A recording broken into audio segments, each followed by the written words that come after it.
Welcome to the Esoerotic Dark Feminine Magic Podcast. My name is Crimson, creatrix of Esoeroticism, and I help mystically minded folks awaken their dark feminine magic. Welcome to the Portal of Enchantment. Welcome, Tara Valkyrie. Oh, it's the Esoerotic Dark Feminine Magic Podcast, and you are our monthly astrologer, our in-house astrologer. And today, we got a double special, baby. We're talking January 2026 as well as 2026 year ahead in general. So, Tara, should we start with January and then trickle into 2026? Can you give us some themes, some things we have to look forward to? Yes. So I will say I will open with kind of the year for 2026 because it's very dark feminine. It is the year of creation and embodiment. Yes. And then we get started with January. So, but I wanted to point that out. And I Creation know for and embodiment. creation Like two and of my most embodiment. favorite words, I creatrix, know. sovereign, embodiment. Ah, Yeah. Yeah, it is totally yeah, and I remember when I was looking at everything and that just kept coming in and I was like that is like the poster for dark feminine energy. Um and then it's the year of the fire horse. If we're, when we're bringing in the Chinese astrology and the lunar new year, moving into that. So we start January. We're technically still in that year of the wood snake. We're in the final 6 weeks. I will acknowledge we have New Year Algregor January 1st. you guys, January 1st is also the new year. Witches Yes. like to dismiss that, but magicians understand that the energetic egregore created around changing a number of a year from one year to the next, from Yeah. 2025 to 26, and an entire world celebrating a Yes. transition is very energetically powerful. So do not dismiss that Yes. opportunity and portal for magic as well. But yes, we can have multiple New Years. Yes, we have multiple New Years. I know some people that count Samhain, Yeah. Halloween as their New Year. And yes, we can't talk about embodiment and dismiss the egregore energy. So, because yeah, if enough of us are embodying a thing, it's totally it's totally real. So, I just offer grace. I know we've talked a lot about I don't necessarily feel the new year until usually sometime between the lunar new year and the astrological new year. But I would be lying if I didn't feel that little like zhuzh at the Yeah. beginning of January, you know? Yeah, to dismiss that the new year is not also happening on January 1st is to dismiss the idea that humans have any impact with their energetic intention, and Right. that's not true. But Right. also I think it's really fun to redefine what stepping into a portal of transition can look like, right? Like maybe Yes. it doesn't look like you hit the ground running. Maybe it looks like you spend that time in a dream or a visioning state. Because Yes. who's to say that just because it's the new year, you have to be spending 8 hours a day at the gym, you know? like Right. I think like I think we have some patriarchal internalized ideas that we resist around the New Year's because we think that it means we have to like suffer. Yes.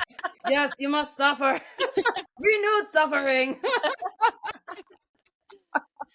I love stepping into January. As January is the month for me that I love to really get clear on where am I heading over Yes. the year ahead. It's not necessarily that I'm necessarily like entrenched in the doing, but I'm Yes. definitely getting clarity and recognizing what I need to let go of and what needs to be renewed moving forward. So just Yes.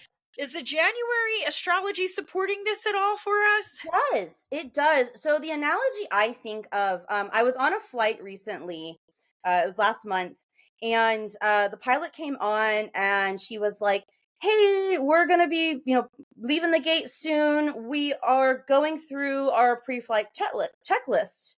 And then we'll make the announcement when, you definitely need to have butts in seats, seatbelts on. It was Southwest. So like they're both like professional and really chill. I love it.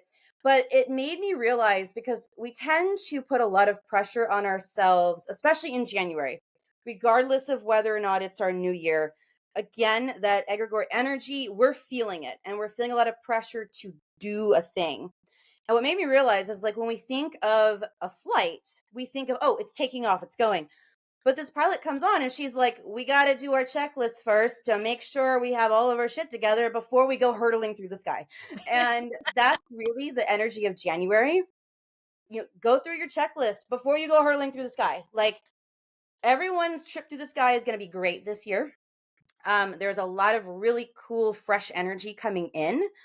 But January is a prime time to, check everything. I love what you were saying about the portals being, it can be a dream state, it can be meditation.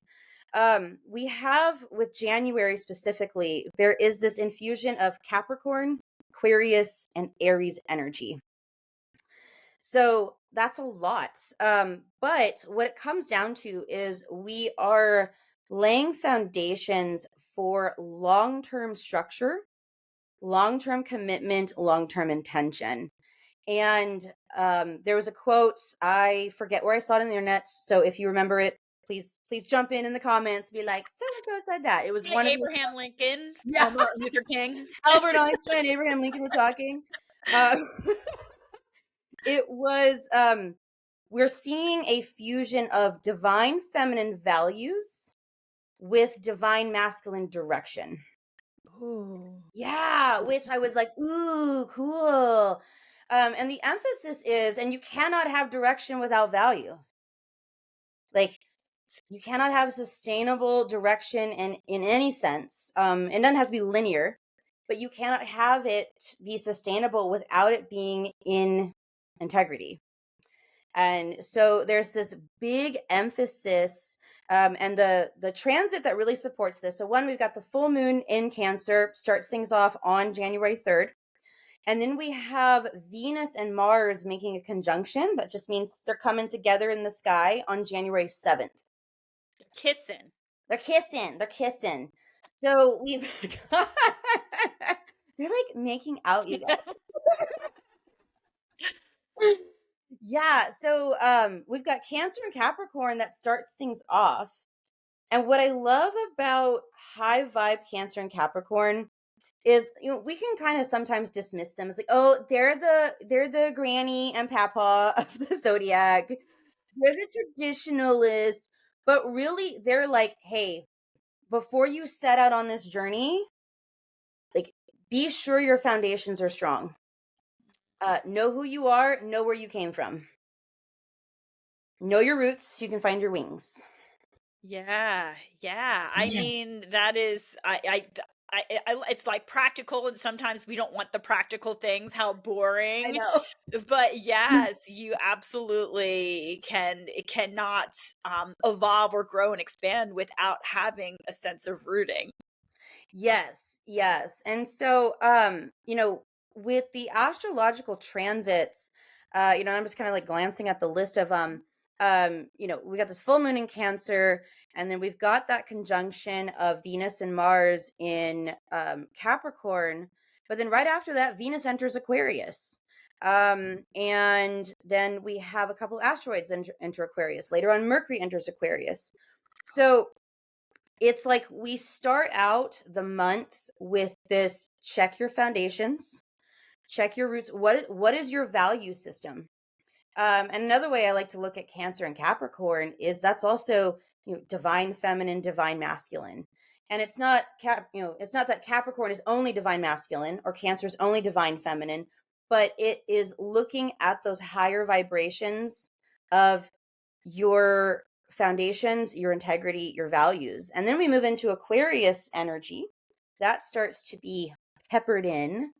And that's the bridge. Aquarius is the bridge between the physical realm and the ethereal realm, which I love because it's also right between Capricorn and Pisces, which, if you're thinking about it, like that describes the two of them too. Makes sense, yes.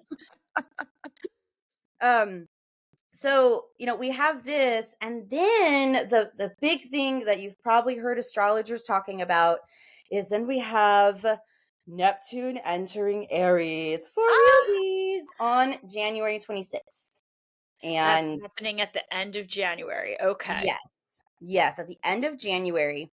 And this is where we're setting up a new spiritual identity, both at the individual level and then at the collective level. Yeah. So Neptune, for those who maybe aren't clear on what does Neptune represent? So Neptune represents, it is one of the rulers of Pisces, and it represents our dreams, our spirituality beyond religion. So beyond what we have structured for ourselves or what we have come into. For example, we just got through the Christmas season. Regardless whether or not you are a practicing Christian, you were aware of this. Again, speaking of egregore, like Yes. whether or not you are, you probably watched It's a Wonderful Life on TV at some point, at least part of it.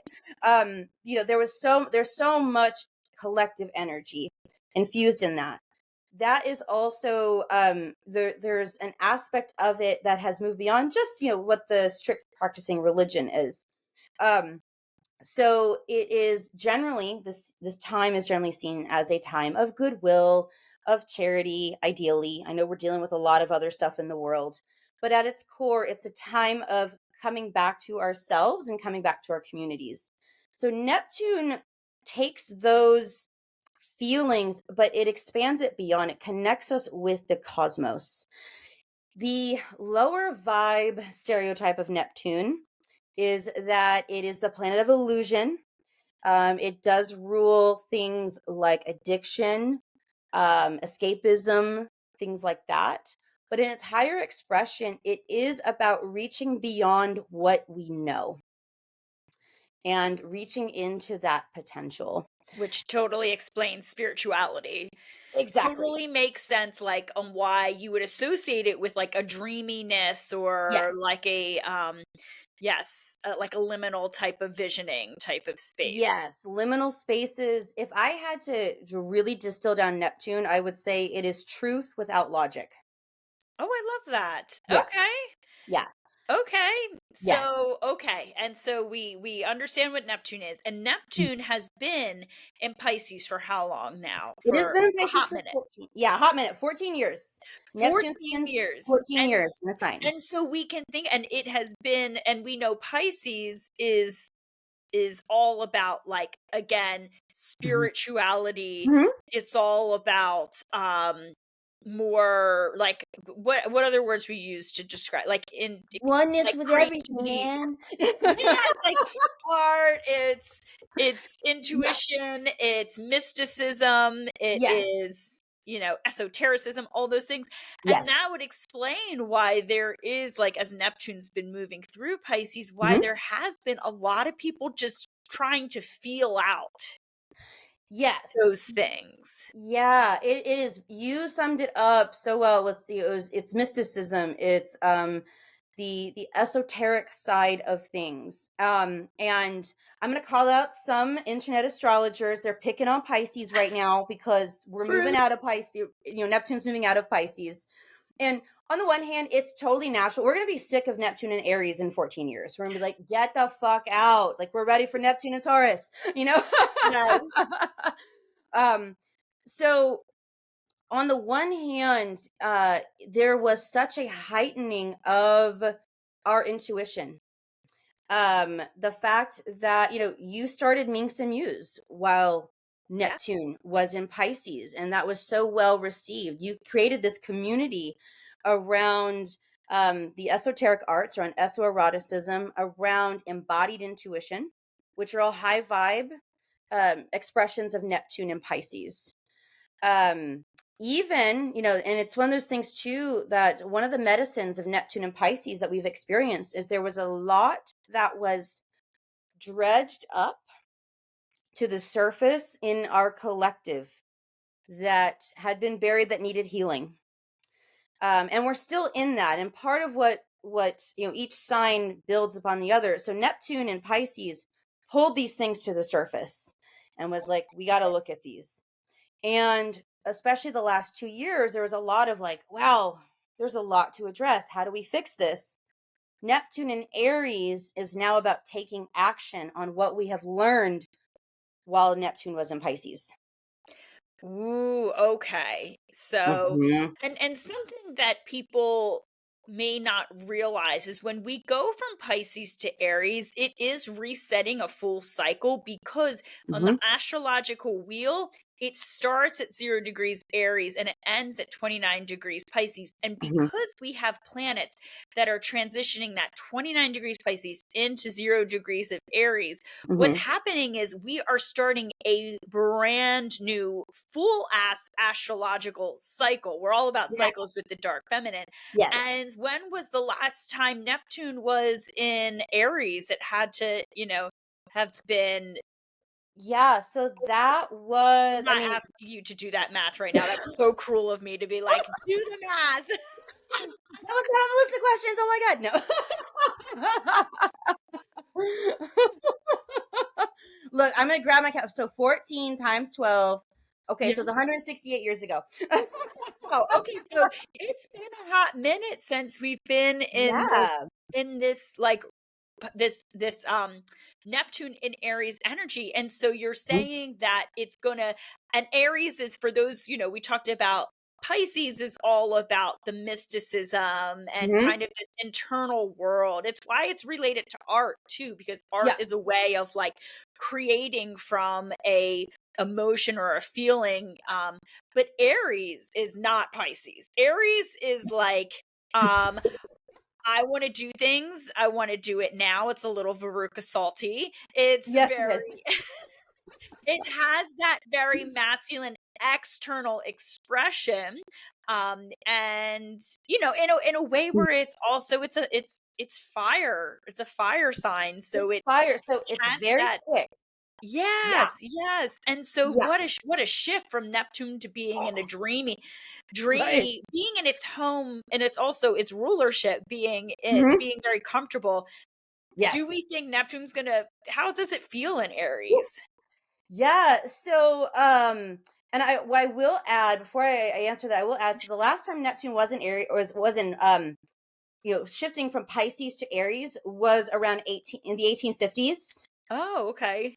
and that was when we were. So that was when kind of mysticism, the seances, stuff like that, in Victorian England were like really, really interesting. That was like the it thing to do. Um, The Now, spiritualists. yeah, spiritualists, you had the transcendentalists, Yeah. and then when it shifted into Aries, so Neptune and Aries, on the one hand, we're not going to be bored. We're not going to be indecisive. We're going to be doing stuff, whether it was the right thing to do. I will just say I was kind of looking at, one thing that was very prevalent during Neptune and Aries. We had a renewed kind of evangelical trend going on. That was Right. when there were that was when the missionaries were like, we're gonna go to Hong Kong and we're gonna go to Africa and we're gonna save people. We must save them. Yeah. Yeah. So, Oh. I love the energy of being really hyped about Neptune and Aries on the internet right now. And also it could be a little problematic. Like any Neptune in any sign. Right. you know um but Neptune in Aries is, so the notes that I have is, this is where we are reforming how we see ourselves and our purpose. Mhm. And it's almost like, water, all of the signs have their intuition. And you and I, you're a Cancer, I'm a Pisces. I know I'm oversimplifying it, but for example, water intuition, we get feelings and we feel the feelings, and then we make a decision, and then we're like, oh, let me feel the feelings again, and then when you look at rivers, I mean, it's literally this kind of winding, okay, now I'm going to pause here and like be an eddy of my feelings. Whereas Neptune in Aries is like, I am inspired by this and I'm doing it. Ooh, I Yeah. love that because I'm gonna let you in on a little secret. Well, it's not a secret, but Woo. my 2026 word of the year is turn on. Ooh, I like And it. it feels like follow, and that's been Mhm. like I've been really lit up about that, like follow your turn on, follow your Yes, turn on. Because a lot of times, yes, we can follow like subtle hints, which maybe sure. be more watery, which I'm very attuned to and love. Yeah. But also like there's like a fire in our bellies. And so Mhm. I really like that idea. And I hadn't connected that of Neptune entering Aries is now like the Neptune, what are you dreaming of? What is the intangible or illogical truth? And allow that to guide how you take action and move forward. Yes. And maybe we can connect the two in that it's how you feel turned on. Yes, and that is such a great way of putting it because and that's the thing, it's like if you know if you are an Aries, if you have Aries placements or you know people with them, one of the most amazing things about those cardinal placements, but especially Aries, because Aries, I'm going to hype Aries. Aries is the bravest of the zodiac. It is on the front lines. It gets things started. It's starting the new full ass cycle. Yeah. Um, and so it is taking action on those intuitive truths that we know about. And it is, and that's the thing is, Aries is fully act now, think later, Yeah, I for better feel or like for that worse. resonates. Yeah, I love that. yeah, and I mean, I love it. It's like, I was gonna say some of my best friends are Aries. But what I love Friends who are Aries. for Aries, I I love just Aries. I have no problem with Aries. yeah, no, and but what I love about their energy is it's going to take action. It's going to get you out of any stagnation. Even if you're like, "Woo, okay, I got to go back and fix that. I said this thing or I did this thing," but it's going to get us moving. Ugh, And it's and going to get those ethereal, dreams, those truths. It's going to force us to embody them because Aries is ruled by Mars. yeah. So there's a Martian infusion to what Neptune is doing. I love And that. yeah. Whereas in Pisces, we were channeling, we were, Oh yeah, we were totally like we're in that channel state. yes, Yeah. now it's like, okay, what have you channeled? Now it's time to move forward because isn't that nice? Mhm. It's like 2 weeks right before the fire horse, Yes. which is obviously very much about taking action and forward momentum. I do feel a Yeah. lot of forward momentum for this year. Is that supported in other, Yes. yeah. Yeah, and I feel too, it's when you look at the fire horse, I mean, immediately I thought of Sagittarius because the centaur and everything. But when I think of fire energy, I think of Aries, Leo, Sagittarius. And then the horse, that is very Aries. That is like we're going if any of you have been around horses or worked with horses, I mean, horses are great. They also when they get something in their minds, they are going. Oh, Um, and yeah. yeah, so the feelings of I always felt that you are really attuned to the energy that's coming into a new year. Hmm. I've just noticed that about you whenever Oh. we've chatted about things. That's also partly why I call January 1st Crimson's New Year. Because like I'm still like I'm sleeping, you guys, and you're like, okay, this is what we're doing.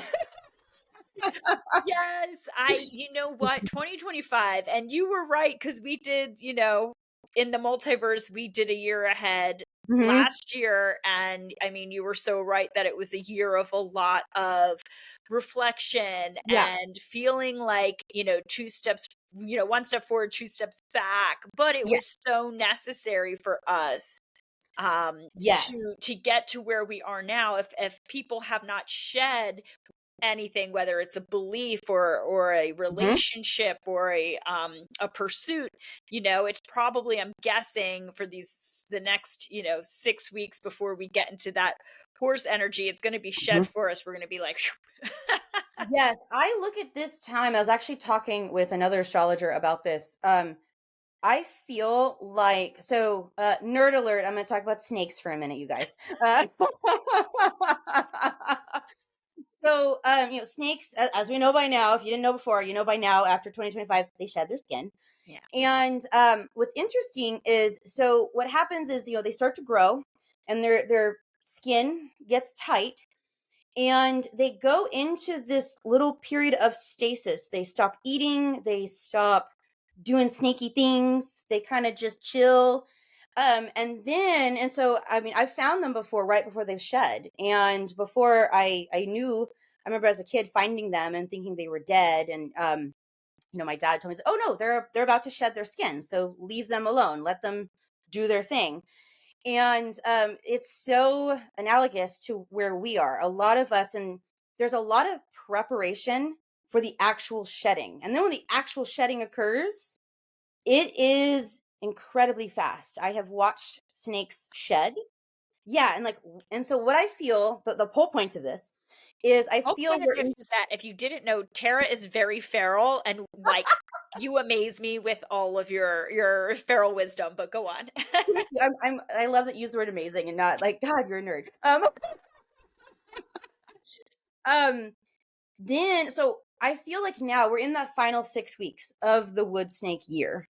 This is where we begin that active shedding. Now, I know a lot of people have been in active shedding Right. throughout the year. But this is the period where I feel, once we hit January, because of the egregore energy, we are going to go through another just kind of rapid shed period between now and February 17th, which is the Lunar New Year, which is where that marks we move from the snake into the horse year. And then too, I mean, collectively, I'm gonna say it. I'm gonna say hello to the elephant. We had all this activity on the Epstein files, Yeah. and it's not just about the Epstein files. What we do going forward is going to set a precedent, because this is also determining our truth in our country around how we view our vulnerable people. Mm. In the greater sense, we're looking at, women and children, femme presenting people. But when we distill it down, I mean, that applies to everything. We've also been seeing the discrepancy throughout 2025 of how people with means are treated versus people without means. I was going to say, for me, it is what I have recognized over the past year that an illusion, a Mm-hmm. Neptunian, a Piscean illusion, that our differences are based on our gender or the color Right. of our skin or our religious beliefs. Although, of Right. course, those do differentiate us. Sure. But the true mechanism of control and divisiveness is Hmm. actually the haves and the have not, the top 1% and the bottom Yep. 99%. Yeah, it's someone said it on some show. It's not left versus right, or Yeah. it's not even Christian versus non-Christian. It's top versus Top versus bottom. bottom. Yeah. It so is. And it's like, when are we going to wake up to that? Yes.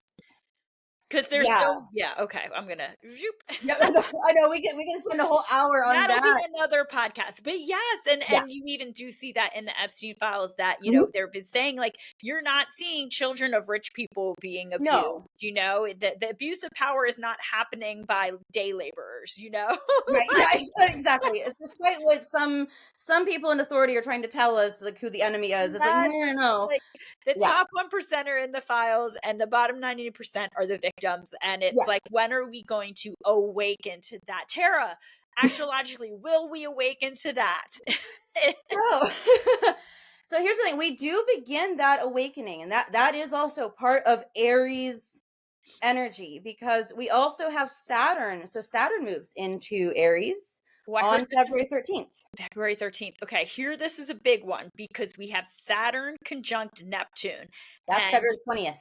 that's February 20th. Okay, Yeah. so is that a date we're marking? And Yes. because I'm Yes. hearing this is one of the biggest conjunctions of the year, if not like a lifetime. Yes. Yeah. Yeah, this is a big, big deal. This is akin to when we had the Saturn Pluto conjunction in January of 2020. Y'all may remember 2020. That was an interesting year. do. I do. Yeah, I think we all do. If you were alive, yeah. Um so and the thing is when Saturn moves into, it's interesting to think about. So, Saturn moves into Aries. Saturn rules Capricorn. It is structure, it is boundaries, it is discipline. It is also rewards, responsibility and rewards, if I'm going to distill down Saturn. Saturn Um likes to reward us when we are disciplined and when we lay those strong foundations with yes. patience. Yes. And what I love, so Saturn is also very dark feminine, because Saturn moving into Aries marks a new karmic cycle around our self-sovereignty. Ah, yeah. Ah! Now my three favorite words have come up: Yes. creatrix, creativity, sovereign, and embodied. Ah, this is Yeah, our and you guys, I promise I year. did not write this to turn crimson on. This is just the energy. I am just merely a messenger. You're an angel. You're an angel. But Yeah, it's just the earth angel bringing a feral earth angel. it's just it's so pertinent to this work we've been doing, that you've been Yes. doing and you've been leading, and so okay, so go back. I'm sorry I interrupted, but Saturn going into Aries is sovereignty. Yes, so it's a new karmic cycle around self-sovereignty. And again, we've been in this energy, and what we have been shedding throughout 2025. You had already said we've been in a lot, we're waking up from these illusions of that we are separate, or that it's a left versus right, or it's a white versus different color, or it's it is very much the top 1% versus the rest of us, the bottom 99%. Or it can be corporations and government versus the collective community. Mhm. So we're waking up from that.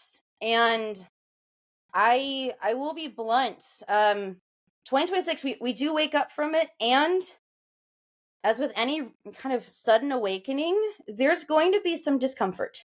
Yeah. The thing to remember, though, is it's a new karmic cycle around self-sovereignty. So we are waking up, we're remembering the power that we have, because that is what we have forgotten. In a lot of ways. And I see the little like stirrings happening. I've been chatting with people who've been with their families, different generations, and differing opinions. And it's been a blessing to hear, because I think oftentimes we only hear about like the trolls on the internet who are just going to be Right. jerks. But Who there's are been a lot, and also this is, yeah, not real and who are bots thank you. from other countries. Yeah, they are bots. Just They are meaning designed. to piss Yes. us off. Yes, yes. And with love, y'all, like, stop fighting with people on the internet, because you're probably making them money. They're just a bot in a different country. Yeah, go outside, touch a tree, touch grass, touch snow, like, do that. But yes, so we're restructuring our identities through discipline with Saturn. And with Saturn Aries, it's through courageous discipline. So it is actively choosing a new pattern, a new mindset, and a new course of action. Oh, and we always like to call that devotion, because you are devoting to yourself, Yeah. Yeah. That's like very dark feminine. Oh, I'm devoted to this, which means Devoting. like Yes. I'm going to get uncomfortable because of the devotion I hold to myself, not because what we talked about at the beginning, the discipline of I must suffer. Yes, exactly. Exactly. And I think that's the thing, is we are shedding that old view of Saturn that's like, you must suffer to earn this scrap of Yes. pleasure.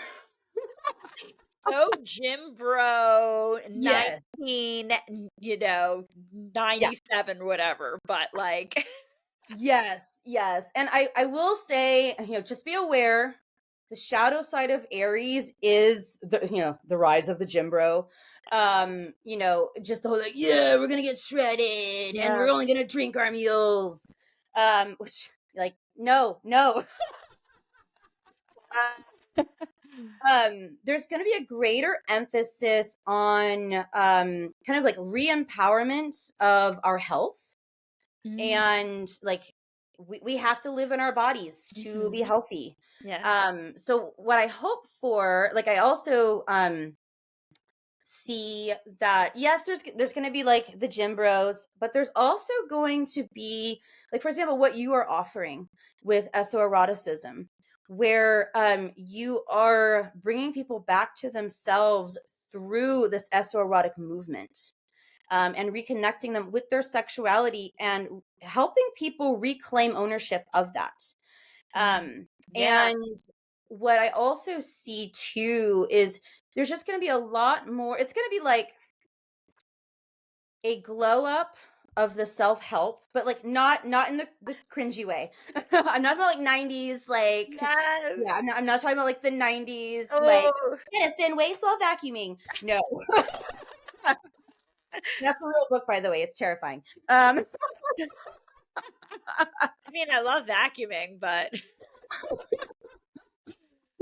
not for my fitness. So, okay. So, like, from a more empowered place of maybe not needing external validation, doing it to correct. connect with like your inner potential, which I Correct. do feel like we both do with our work. So, I Yes. love that with our somatic work and our Mhm. mystical work, it's always like to become your most favorite version of self. Yes. Based on who you are authentically, not to fit some external mold of, oh, this is what, internalized patriarchy has me believing that hot looks like, Yes. or, worthy acts like, or of value, um, jobs that have value. You know what I mean? Yes. So, okay. So I like Yes. that. So it has a different motivator to it.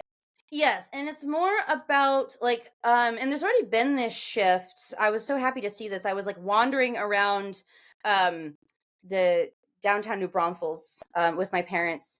And there was this sign. It was a women's only gym space.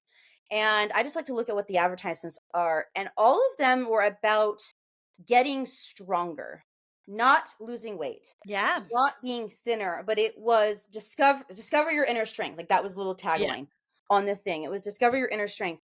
And I just was like, "Oh, wow, I love that." And that's also very indicative of Aries energy, Okay. higher vibe Aries energy of reconnecting with our inner strength, both emotionally, but and then also physically. Aries is Mars ruled, so like this is very much about like being in our bodies. Oh, I Um, love. Oh, it's time to tell me 2025 was not a year of mental spiraling. yeah, And despite all of the tools, it felt very much like there was a headiness to it. And there oh my was. gosh, with this Yeah. Aries energy, I am ready to get, dropped in. I feel lucky Yes. that I have my embodiment tools, but Mhm. and was able to make it through 2025, but I Yeah. saw people without those tools were not in a good place. Yes. And it's, the I always want to be real on this podcast. The lower vibe of Aries is anger, aggression, violence. Mhm. So it's so important for those of us who are aware to be mindful, because of the death of the current structures. They're just continuing to actively die. They'll continue next year to actively die. There's going to be more of like just the really hard push back, aggressive messaging. There may be acts of violence. People may be more volatile. So part of self sovereignty is recognizing when you need to protect your boundaries, protect yourself, whether that means disengaging in a conversation, whether that means, hey, I don't know why I feel this way, but I need to leave the situation. Right.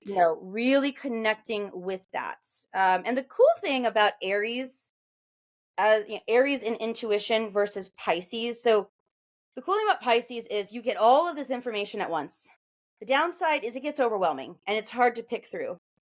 With Aries, often you get one big hit and there is no mistaking what that's telling you. Noted. Got it. Oh, I love that. Yeah, S- yeah. So we have Neptune and Saturn both going into Aries Yes. in February. Yes. So let's talk about February. There's two Yeah. big things that happen. So right before that Saturn Neptune conjunction, we have our first solar eclipse in Aquarius on February 17th, which also marks the Lunar New Year. Yes. And so, quick reminder, the nodes are currently still in Pisces as the North Node, Yes. Virgo as the South Node, but they always overlap. It's not like, and then we end, there's a vacuum, and then we start. Yes. We are also, so we have two lunar cycles going on simultaneously. We still are in the Pisces Virgo eclipse cycle. And then February 17th, we begin that first part of the Aquarius Leo eclipse cycle. And So what is the North Node? The North Node's going into So the North Node's going into Aquarius. Aquarius. Okay, Yeah. got it. And Yeah. that's represented by that eclipse. Yes. Got it. Yeah. So it starts things off. So Lunar New Year starts off with a bang. Solar eclipse in Aquarius. And Aquarius is collective energy. And so this is a great awakening of the collective right before that Neptune Saturn conjunction in Aries. Oh. And for Yeah. those who don't know, so the lunar nodes, what is it? It's not is it every 18 months. okay, yeah. Yeah. So the lunar nodes, which are just calculations, Yes. switch signs. And Yes. what they do is that they represent where we are headed collectively as a society. Kind Mm-hmm. of like in your own natal chart, you have a north node that is guiding you towards a greater purpose, Yes. a greater direction. Evolution. Yeah, it's an evolution. It's your wayfinder, right? It's like Yes. this is where you're headed. And it's the same thing that we have that just in the regular chart, not our Mm-hmm. natal charts, because obviously it's where it was in the sky when we were born. But Right. so it's determining where are we headed in terms of a collective, there's kind of this I guess destined pool for us. Yes. It's a destined pool. And the reality of the North Node is it's where we're headed. And because it's typically pattern situations that are new, it can feel very scary, or Mm. it can feel uncomfortable at the very least. And then the South Node, I'm going to dispel this myth. The South Node is not bad. No. The South Node is where we're comfortable. And it also is where personally and collectively we're bringing gifts along that we're Mm. like, hey, I'm really good at this and I'm bringing it with us. Um, So when it goes into so when we switch the node switch and we go into Aquarius is all about the collective. It's all about innovation, which yes. makes me think we may have some AI Oh, yeah. things happening, which I'm sure we'll get to. Yep. But it's yeah, it's Yeah, it's very much so. When I think about Leo and Aquarius on the axis, Leo is me, Aquarius is we. And you need both. You absolutely need both because low vibe Aquarius is like George Orwell's 1984. No individuality, no uh, individual art, nothing. groupthink, yeah, hive Yeah, mind type of yeah, situation. Yeah. exactly. No bueno. So, yeah, exactly. So we start this out, and switching from and over this year, we're eventually making that switch from Pisces North Node into Aquarius North Node. And we're still in the Pisces North Node. So we're steeping in this kind of totality energy, this oneness energy. And it's designed to the whole point. Pisces is trying to be like, hey, you are not separate from everyone else. The fate of everyone else is your fate. So if you're treating people like shit, if you're thinking you're going to come out on top, you're not going to. And it's recognizing that, we absolutely have our own hopes, dreams, lives we want to live, and we cannot just be completely separate from anyone else. And when we get into Aquarius, it's putting the lessons that we hopefully have learned from Pisces into innovative practice. Oh. Yeah, yeah. So this starts with this solar eclipse, which this is a solar eclipse is where it's always at a new moon. The moon moves in front of the sun. the sun in astrology represents our consciousness. So when the moon moves over it, it means that there is something coming up from the collective subconscious that's making itself known that we normally wouldn't have addressed otherwise. And what I think it is what we were just talking about. I think we are going to start to realize the power that we, the 99%, have. And that we do not have to continue to be victims, which is low vibe Pisces, to the 1%. Oh, I love this. I love this for us. Yes, I do too. I'm like, yes, 99% glow up. Did we have a solar eclipse in Aries 2 years ago? We did. Okay, so it's kind Mhm. of is that a cycle completion then? That Yeah. maybe we needed the last 2 years to really recognize the problems? Yes. Yes. Okay. And and I'm just gonna say too, I think a lot of us, myself included, and my family is not big, like we're not super into like we must give presents. I hung out with my parents this weekend, and my parents are Capricorns. They basically they gave me some money for like, here, buy some shit for yourself for Christmas. And I mean that with so much love. Yeah. Um their big thing is they wanted to see me. They wanted to spend Yes. time with me. And then, we FaceTime my brother and his family. And there were a lot of people who that was the thing, like that was kind of the big thing. Yes. And there was a lot more talk about how tired we all are. Mm. And I think we're in this is part of the waking up from a lot of what we've been programmed to think about this season and things like that. And I feel like we're going to start to wake up more in January, but it's really this solar eclipse on the 17th, and then the Neptune Saturn conjunction in Aries on the 20th. That's kind of like that jolt awake of like, whoa. End of February, unite with your witches, be with Yes. your community, because there is going to be just a shift, and we can expect that to, I'm guessing, manifest in a lot of different ways: an Yeah. awakening, um, Clarity. clarity, Yeah. shifts, Mm-hmm. shifts Yeah. in systems, because I would think things going into Aries would be a systemic shift as well. Yes. Oh, absolutely. So the with any time we have something going into Aries, that is a cycle reset. Yeah, yeah. Of Yeah. however that, that planet was last in it, whether it Mhm. be, 160 some, or whether Yeah. it was, 12 years before or whatever. So, Sure. Sure. Or like Mercury, it was a year before. yeah. And so that's, there's the points I had written down for this solar eclipse on the 17th, in Aquarius, is we have a lot of clarity around direction and purpose that begins to emerge after that point. We have a lot of just natural realignment in our relationships. Mhm. Okay. Ooh, I And love that.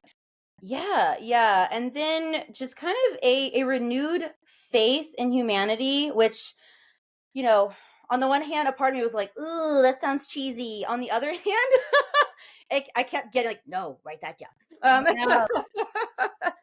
And that's the thing is, there will always be, there's always going to be like the crazy uncle who, worships a certain political party. There's always going to be the hate bots on the internet. However, and I know that I talked about this last podcast. I My hope is that we continue to go outside and connect with other real life humans, and that we begin to really see that there are more of us that are less extreme, that Mhm. all want the same things. Yeah. And at And the we need end, to unite yeah, in that, not that. unite. Remember, in magic works in what you focus on expands. So That. if you focus on divisiveness and what you don't want, you get more of what you don't want. In magic, we're always taught be for something, don't be against something. So Yes. why don't we be for uniting with people that, I love how you just said that, the people who are like us, pretty much probably, I'm sure most people Yeah. who are listening to this, is people who are looking for positive change, not just a continued divisiveness. Yes, yes. And because we're in this new awakening, this new reset. And then so that's the eclipse. And then on the 20th, that is the big Saturn Neptune conjunction in Aries. What Yes. what's it mean? Yeah. So this is where we're really we enter the cycle of birthing these dreams into reality.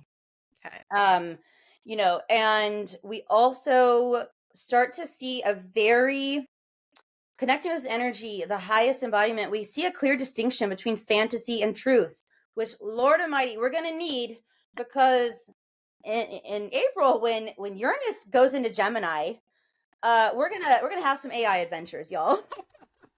Oh my goodness. Okay. Should we discuss that? I'm going to let you continue on our journey. Yeah, we are going to talk about that. Okay. I think we need to talk about that, but I do want to talk about Saturn and Neptune and Yes. Aries, Okay. because I also too. So earlier I said Saturn is structure, reality, boundaries, and then Neptune is like mysticism, dreams, floating in the No. cosmos. It's like, wow, how are they? you know, but I like to think of them. It's like Bert and Ernie, honestly. Um, Bert is Saturn, Ernie is Neptune. Like, they come to, and I know that's like a really silly analogy, but like if you watch Sesame Street, it works.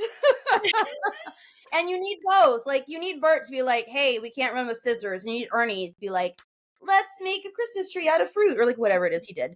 Like, and so because the thing is too, anything like the fact that you and I we're in two different states talking to each other, that was something that was dreamed up in the Neptunian realm before it was brought into reality.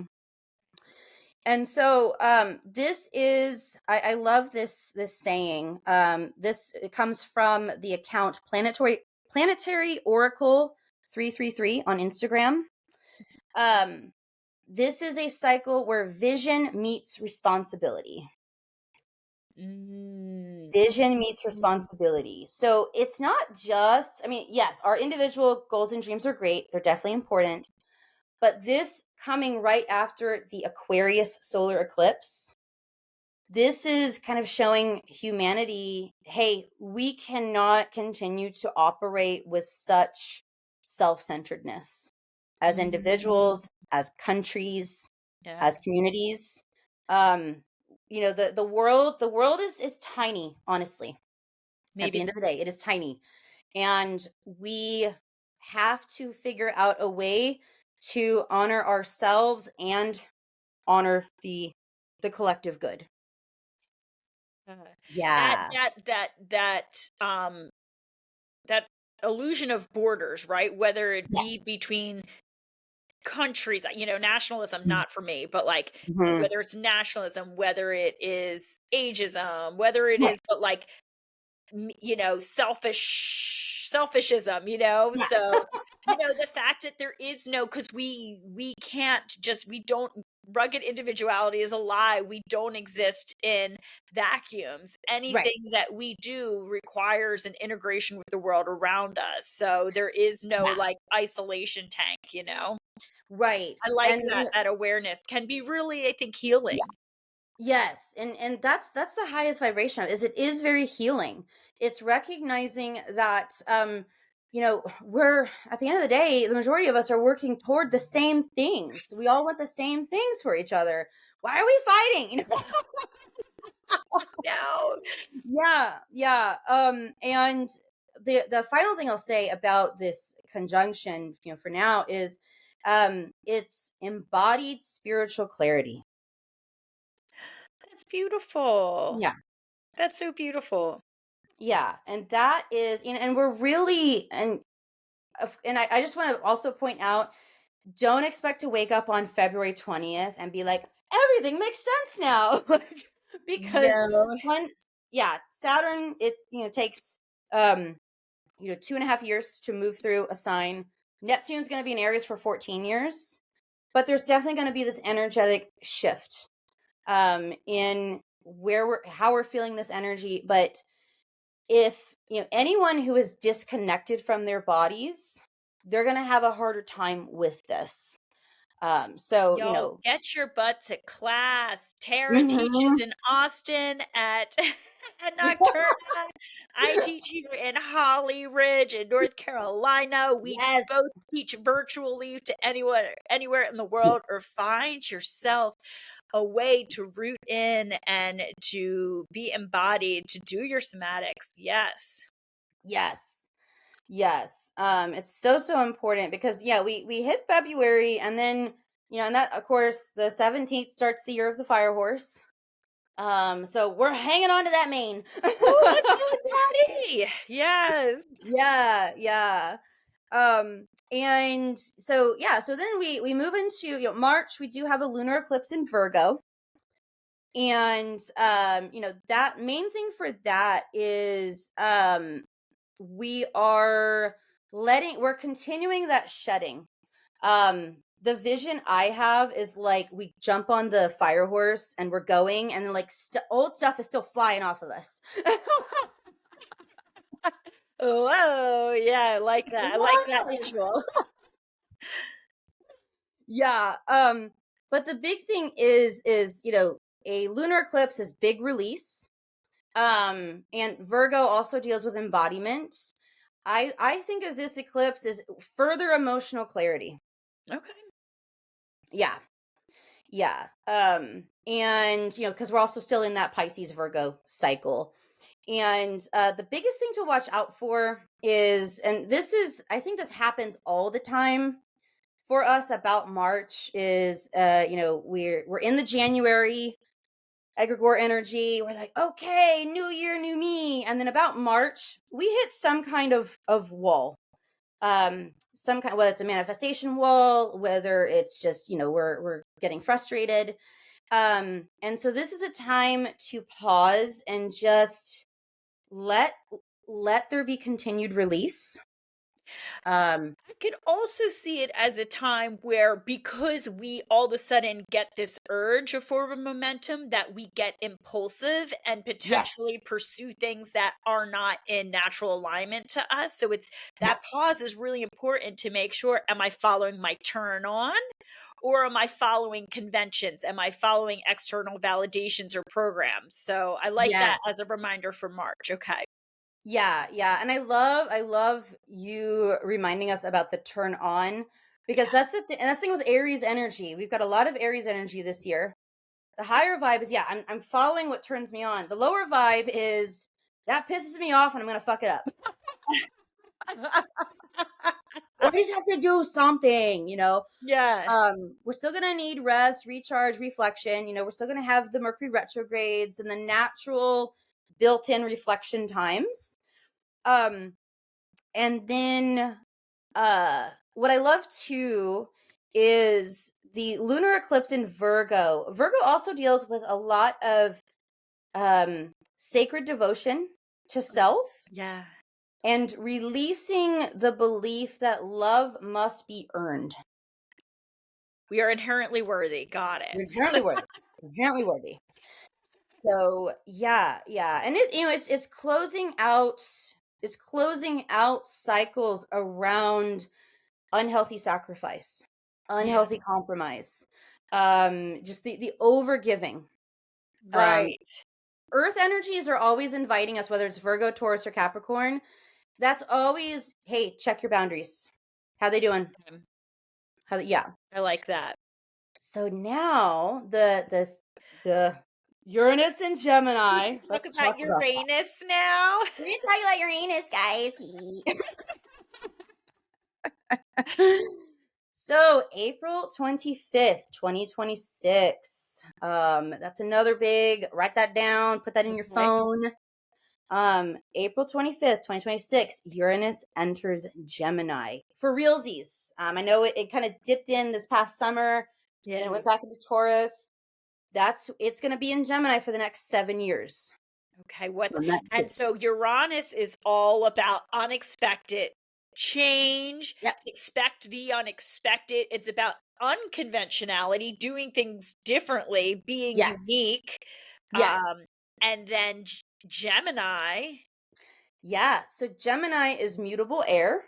So air energy is about communication. It's about the mind, the intellect, the exchange of information.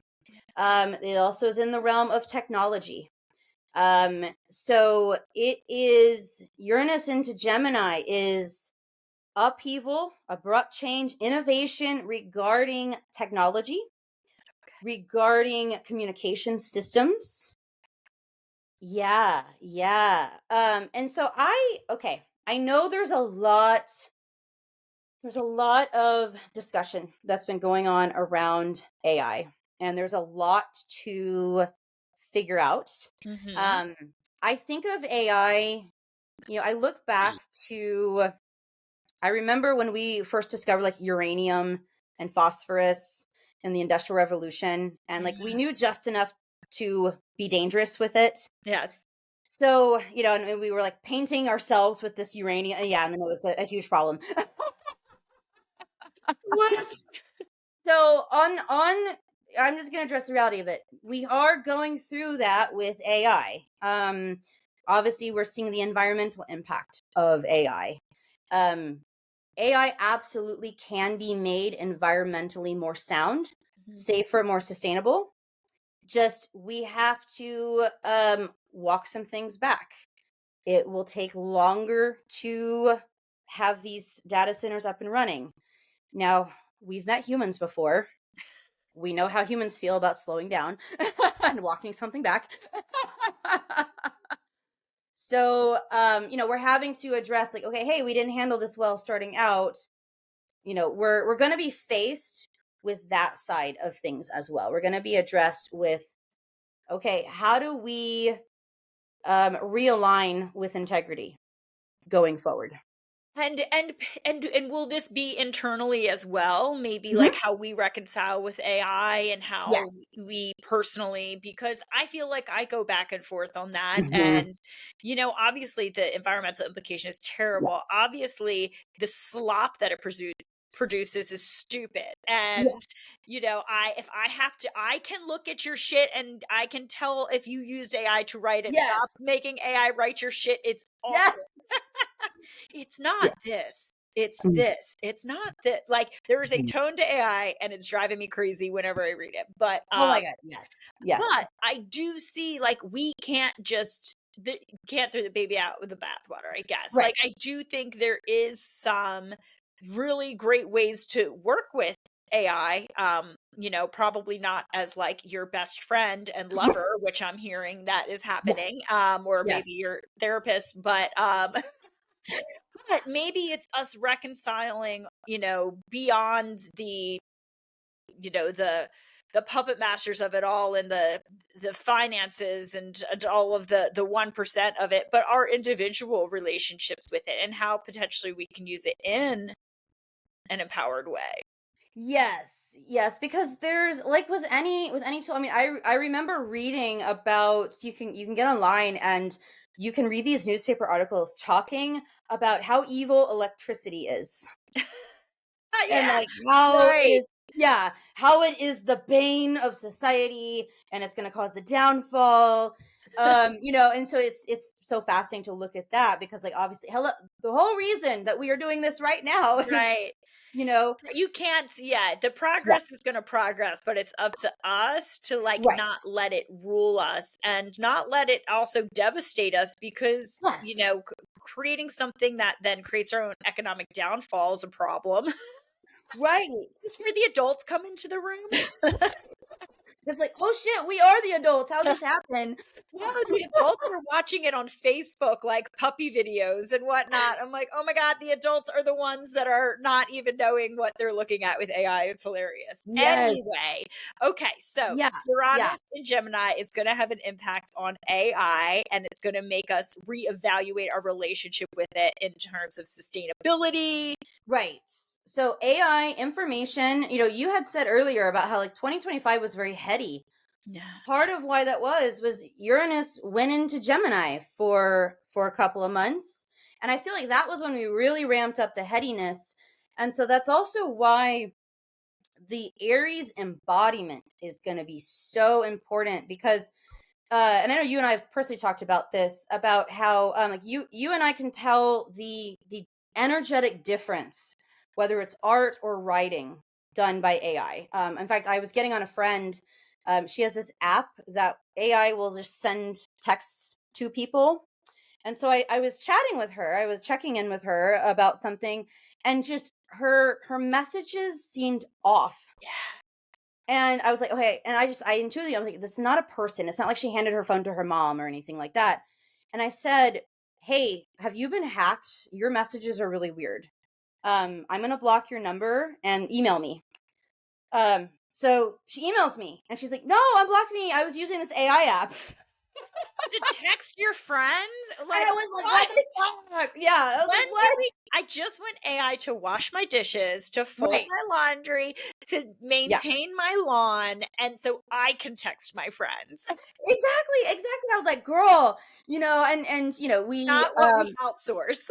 yeah, we outsource like the boring shit. Yeah. Um, And so, they've done these studies that, especially like the older generations really have a hard time differentiating, like, They don't. the AI videos Yes. on Facebook, online. And then of course, I was watching a TED talk where this guy was AI had taken this guy's voice and was doing this entire speech, and that freaked me the fuck out. I was ready to go live in the woods full time. Like, Ooh. that was the thing that sent me, because think about it. If we're talking online now, if AI gets a hold of our voices, it can Yeah. make us say some pretty terrible shit.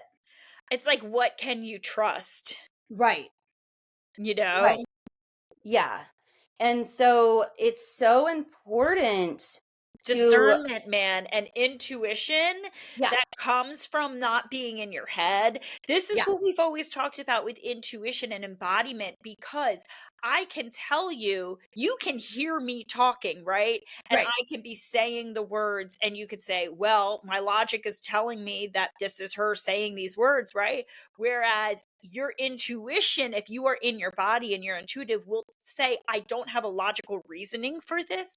I Right. can just tell you something's off, Yes. you know? Yes. And in the It's, past, we yes. may needed to use that to see if we could trust fuck boys or fuck girls or Right. all of that, and to discern this is not a person that I'm getting a relationship with. But Right. now it's like, oh my gosh, is this this is going to be an everyday tool that we have to say, does my in because our intuition knows. It knows. It knows. It absolutely knows. And it's going to be just so important and so imperative. And that's also why just getting outside and interacting with real people. Yes. Yes, Uh, be familiar with the humans are like, you all know. the meat suit works. Yeah. Yeah, they don't talk in certain ways, Mm-hmm. and that is something, just as a total aside, I'm super excited. I'm doing like this business harem. It's called the Esoteric Business Harem, and it's Oh, all about nice. like messaging and branding and marketing around like people with small businesses. Mm-hmm. And this is like everything you've been talking about is what I've been outlining, is that like humans are going to have a visceral reaction against AI generated content. So you need to now more than ever know who the fuck you are and come into your authentic expression, Yes. because being like, I think there was maybe it was this year where like Mm-hmm. freaking AI bullshit did work, but it's not going to work anymore because we're all grossed out by it. Well, yeah, we're all grossed out by it. We've kind of been like inundated with it because, of Yeah. course, like every major company rolled out their little AI helper. Yes. Um, Oh, you my know, and bank just took it back. My bank yeah, was like, we've realized this is very frustrating to you all. And I was like, yeah, no, because I'm like, I'm not trusting AI with my financial information. Like, no, robot's gonna steal my money. oh, Yeah, and there's just this, and it's so important too, because the other thing with Uranus moving into Gemini is communication, information exchange. It's going to increase in pace. And one thing, like, we all know, like, the sales 101 tactic, create urgency. Yes. We've all had like that skeezy salesman Yes. to be like, well, this is only gonna last for one more hour. And I'm like, cool, I don't need it that bad. Um, but being aware of, um, we're going to kind of get this onslaught of information, and always knowing that we can pause, Mm. always knowing, and having, whether it is a set time every day, or just recognizing, again, connecting with our bodies, recognizing when we are getting anxious. Anytime you are getting anxious, please treat that as a sign to unplug, to take, literally go outside and touch grass. Yeah. um I mean, there's a scientific benefits to like touching the earth when you're anxious, but Yeah. that is also, I said this in a conversation with friends recently, we cannot connect to our intuition when we are in fear or anxiety. Right. That is a Can't do it. really helpful reminder that and we see so many fear-based tactics out there right now that Yes. keeps us disconnected Yeah. from our greater truth and knowing. And it's, that is Mhm. why, going back to the shitty sales tactics, is like fear-based. If you don't do this, then this is what will happen. Yeah. Ugh, barf, Ugh, yeah, and that's part of what we are coming back to, this new karmic cycle of self-sovereignty, recognizing that you can walk away from that. And and the other thing too, I just made some notes about Uranus going into Gemini. Um I talked about AI evolves rapidly. And then we as a collective become more mentally aware and awakened. There's going to be, one of the cool things about Uranus and Gemini is we're just going to be fucking questioning everything. And it's important, again, to be embodied, because questioning everything is great. Slipping into paranoia, not so great. Yes, you have Yeah. to stay. It goes back to what you spoke about at the beginning, which is being rooted. Being Yes. rooted is going to be, it sounds like, super imperative for this year. Rooted in like your energy, your body, your truth, Yeah. your self wisdom. Yeah. And then the other interesting thing that, we think of Uranus and Gemini, technology, innovation going forward. The other interesting thing is we are also going to see, I was laughing about it. We're going to see a departure from being so connected online. Mm. And you're already doing this. I see a renewal in, blogs, Mhm. in newsletters. A friend of mine does like an old school, I say old school, it's still email. He does this old school email newsletter every month where, she teaches classes out of her home. She offers massage services, things like that. She does community events, and you have to sign up for her newsletter to get it, and it goes to your email. And she is phasing out, like she said, throughout 2025. She still posted on Facebook, Instagram, but she made an announcement recently. She's like, as of February 2026, I am no longer posting online. Um, Uh, and there's a company called Delete Me I've heard that, that. Yeah.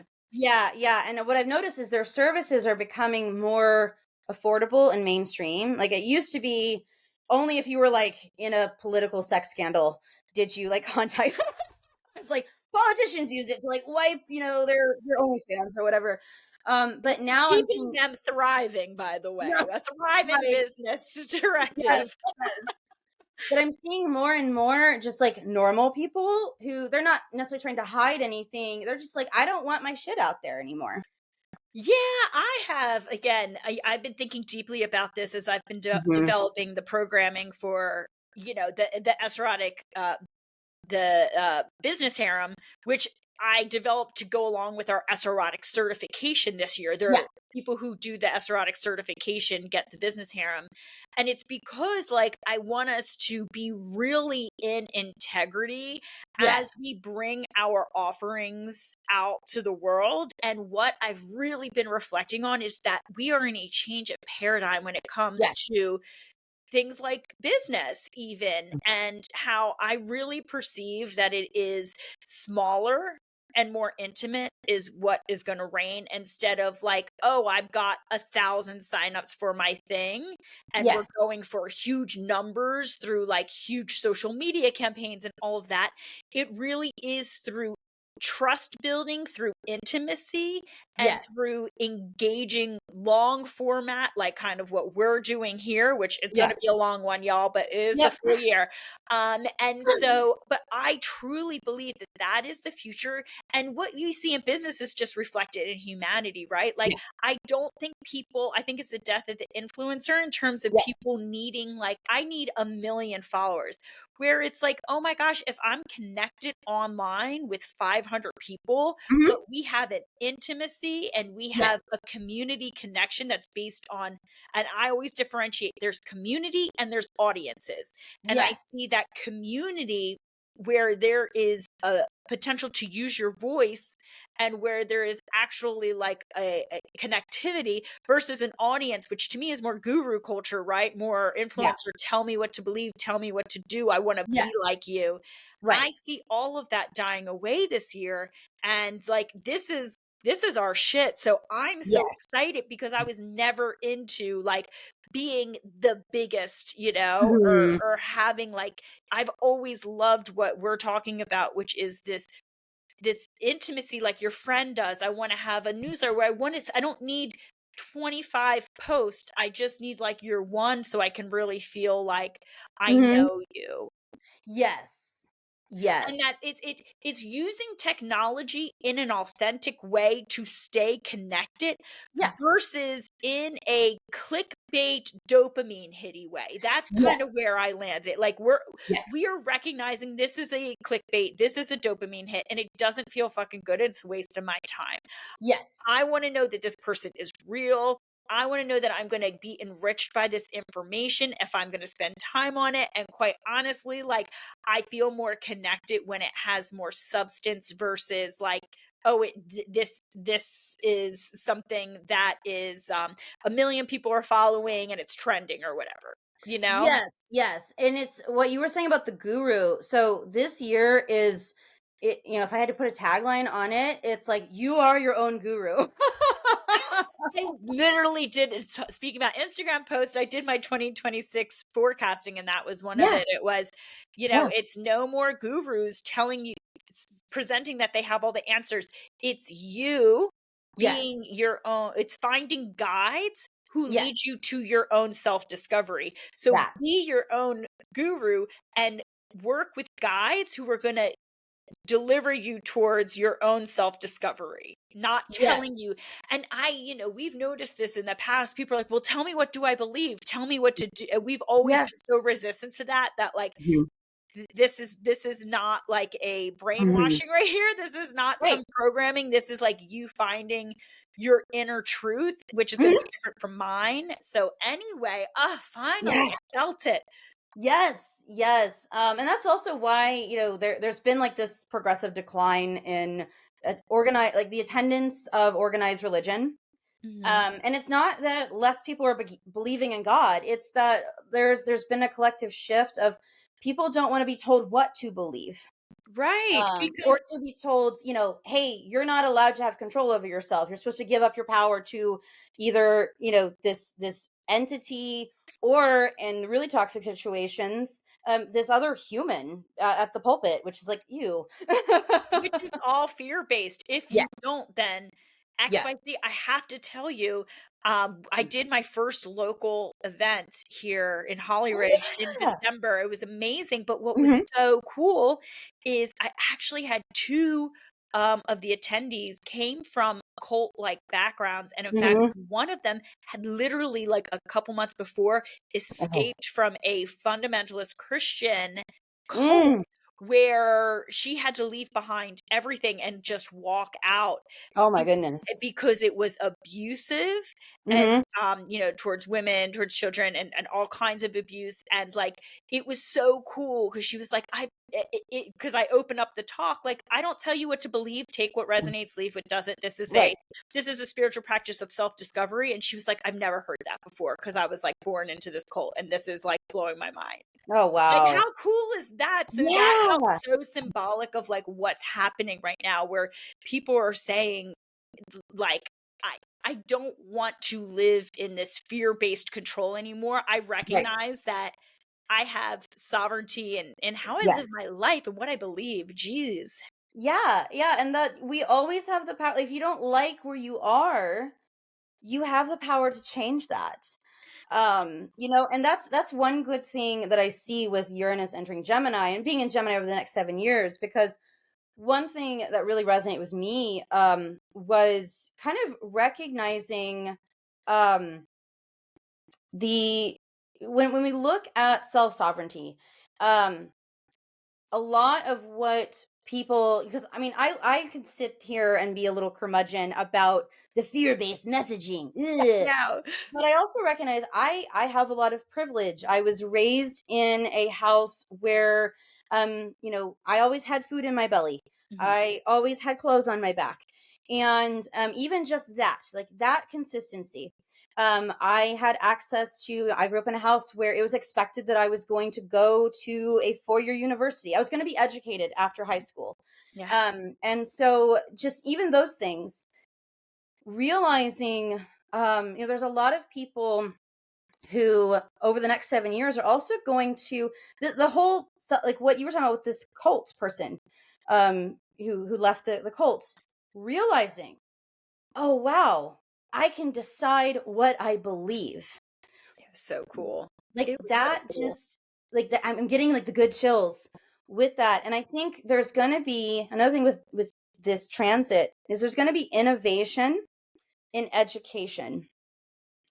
Whether I and I you know I would love to believe it's at the public level, but I know that again, we're in transition with that. Yeah. But what I also see a benefit to technology is greater distribution of education around self-sovereignty.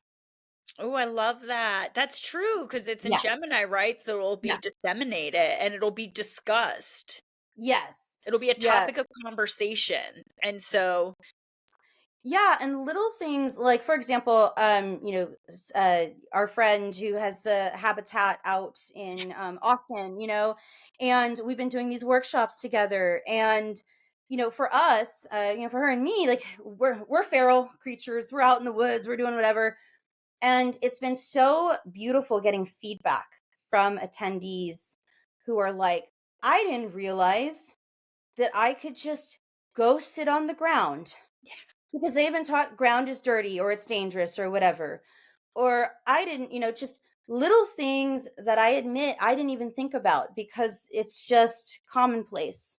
right. And when you think about just being in the world, finances, advocating for ourselves, there's so many things that I think over the next 7 years, there's going to be more education in communities about choosing for yourself what you want.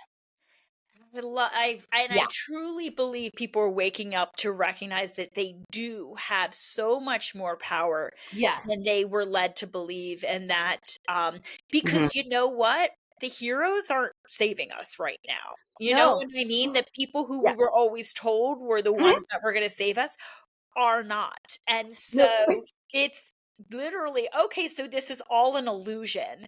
Like Mhm. these systems are an illusion. This perceived safety, this perceived regimen is Right. an illusion, which means that I'm not bound by anything. I mean, Yes. obviously we have moral boundaries and we do Yes. have, legal boundaries, but like generally speaking, Yeah. we have a lot more permission than we've potentially acknowledged, and like that's empowering, and it sucks that we've had to learn that, but here we Yeah. are. Yeah, but the highest vibration of the Uranus transit goes back to self-sovereignty. I remember, and what I also think about too, you're talking about with the moral boundaries. Like, I think we also going to see within the spiritual realm is this return to you need to have integrity because it's on you. It's not because Sky Daddy has decreed, nope, you're not allowed to kill people. Yeah. I remember Right. reading these. Yeah, it's just like, no, you need to be good, not because you're gonna get some Your cookie after you your die. the morality is not tied to a Yeah, heaven or a hell. Like, exactly. Yeah. morality is an inherent human condition Yes. based Yes. on our interconnectivity, what we talked about in the Yeah. beginning, this realization that there is no divisiveness, that there No. are no boundaries, that's an illusion, and that's why morals are inherent, like, because that's inherent wisdom within us. Yes, and we're going to see more. The other kind of cool thing that I was reading about is we may also see more potential for intuitive and telepathic connection. Ooh, that's Ooh, exciting. Very yeah, dark feminine as well. I very love dark that. feminine. Yeah, With yeah. Uranus going through Yep. Gemini, it's a different form of communication Yes. because oh, I love that because of what Yeah. the where the other planets are placed as well, that there could Yeah. be ooh, okay. Yeah, yeah. And there's also, the final thing I'll say about this too is there's studies that the preliminary studies were published over the summer when Uranus was in Gemini the first time, where they're finding that cephalopods, so octopuses and squids and cetaceans, so dolphins, whales, all that. They're and I'm kind of like sitting here slow clapping, because it doesn't surprise me at all. But they first discovered it with those groups of animals, and then they're starting to study companion animals more. Anyway, bottom line, they're like, oh, humans are not the only creatures with consciousness. It's just me. I'm like, no shit. Yeah, amazing, They've been trying amazing. to communicate with us, but we've been idiots and we haven't been noted. Like, they were figuring out that some of these whale songs were actually these whales like trying to communicate with us, and like we've been the idiots. And we're like, Shocking. oh, they've been talking to us. Like, just like, oh my god.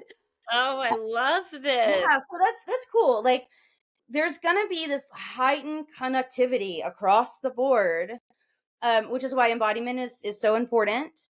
And then also just being open. Uranus is always about this innovation of how we think collectively and individually. Okay. And the thing to be aware of is just that if you continue to be disconnected or you continue to try to hold on to the old systems, it's going to be very, very uncomfortable. Mm. Uh, Yes, that is I mean, we're experiencing the death rattle now, I believe, oh that yeah. of people just trying to Yeah. cling to something that is so clearly ready to fall away, and the absurdity is it's of it all is just something to witness, but here we are. But Yes. oh Yes. my goodness. Okay, so Yeah. we've made it to we're That made it was to April. April. Yeah, yeah. So the next notable thing that I picked up on, and okay, I like you can get online and find your favorite astrology accounts. Like there's like 500 significant dates. I just picked a Yes, handful. and we do this every month. So Yes, join us for February, March, yes, April, May for the nuance. I was yes, going to say we're very high level on 2026 right now. It just yes. happened that there's a lot of big things. There's a lot at the beginning because I jumped to the end of June now. Yeah, perfect. Um, where Jupiter enters Leo. So June 30th, 2026, Jupiter leaves Cancer. It spends about a year. It came into Cancer, this past May.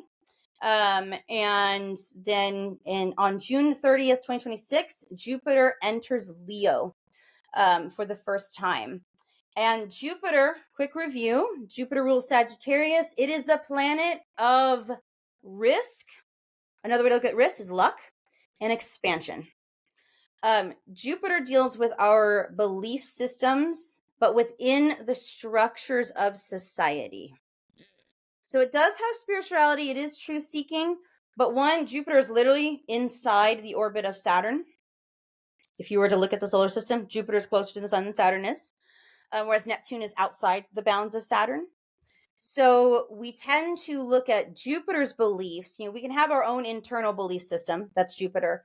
But then when I think of Jupiter, I think of laws. I think of justice. I think of how we have structured our ethics and integrity to function in society. Right. Like, regardless of your religion, murdering people is bad. Yes. That's Jupiter. So, when Jupiter enters Leo, Leo rules our heart space. This is the expansion of heart-centered expression. Oh, Yeah, yeah. So, really looking at not just this is the law, so we should follow it, but like, what does the law mean to us? Or what do our beliefs mean to us? Are right. they in integrity? And we've already been we've been assessing our laws, and, we've been like, hey, this isn't quite in integrity. We have a problem with this, or the, the, the top part has been making decisions for us that we're like, don't like that. Leo is also the energy of the individual. Mm. So, um, Jupiter entering Leo it's also eventually going to oppose a lot of what is in Aquarius, and the Aquarius energy.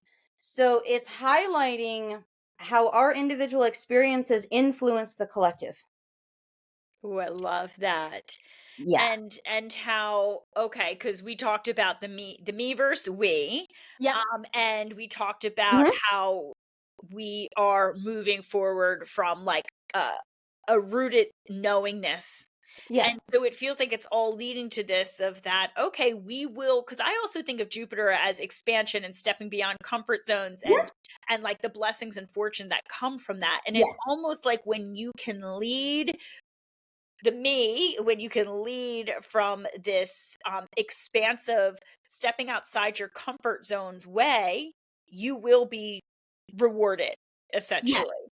And so it Yes. seems like a good opportunity for us to really allow ourselves to be seen as Hmm. the biggest version of ourselves, kind of. Yeah.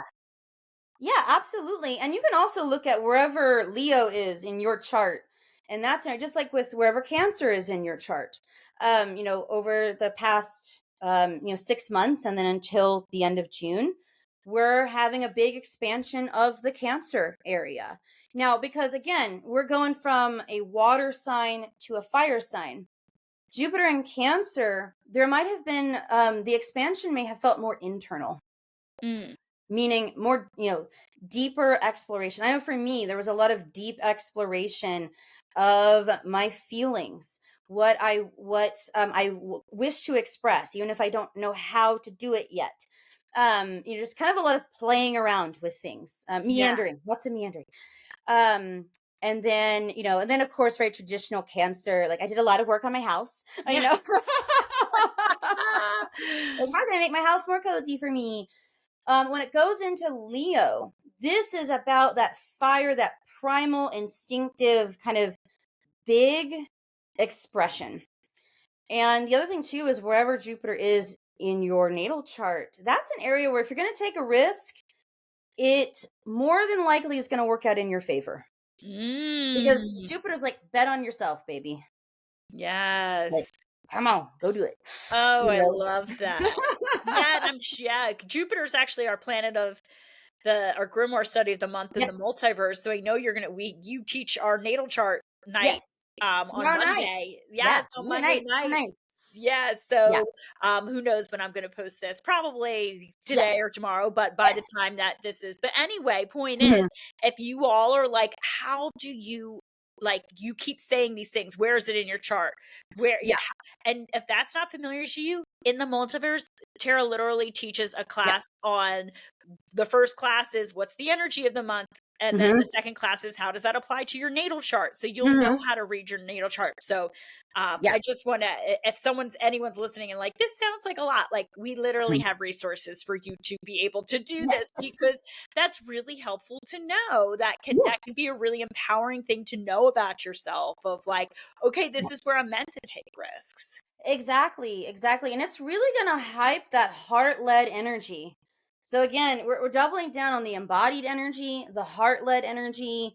We're really getting true to like what is integral, okay, integrity, integral to who we are. Because then Jupiter's in Leo for the next year. I think we have one little retrograde where it goes back in, it goes back a little bit. I don't think it goes back into Cancer again. But the bottom line is, we're really centered on the heart led connections, both within ourselves and then with other people. So, one way that I'm already seeing this with Jupiter and Cancer, and it's going to ramp up. Um, we saw over this year, where like ICE was trying to go into communities and pull people out, and the people with privilege were saying, no, and this is very Jupiter and Cancer, they are part of our community. Yeah. You are not taking them. They have not Yeah. committed a crime. And that's the thing is it was painted as they were obstructing justice. Where they're like, Right. no, they have not committed a crime.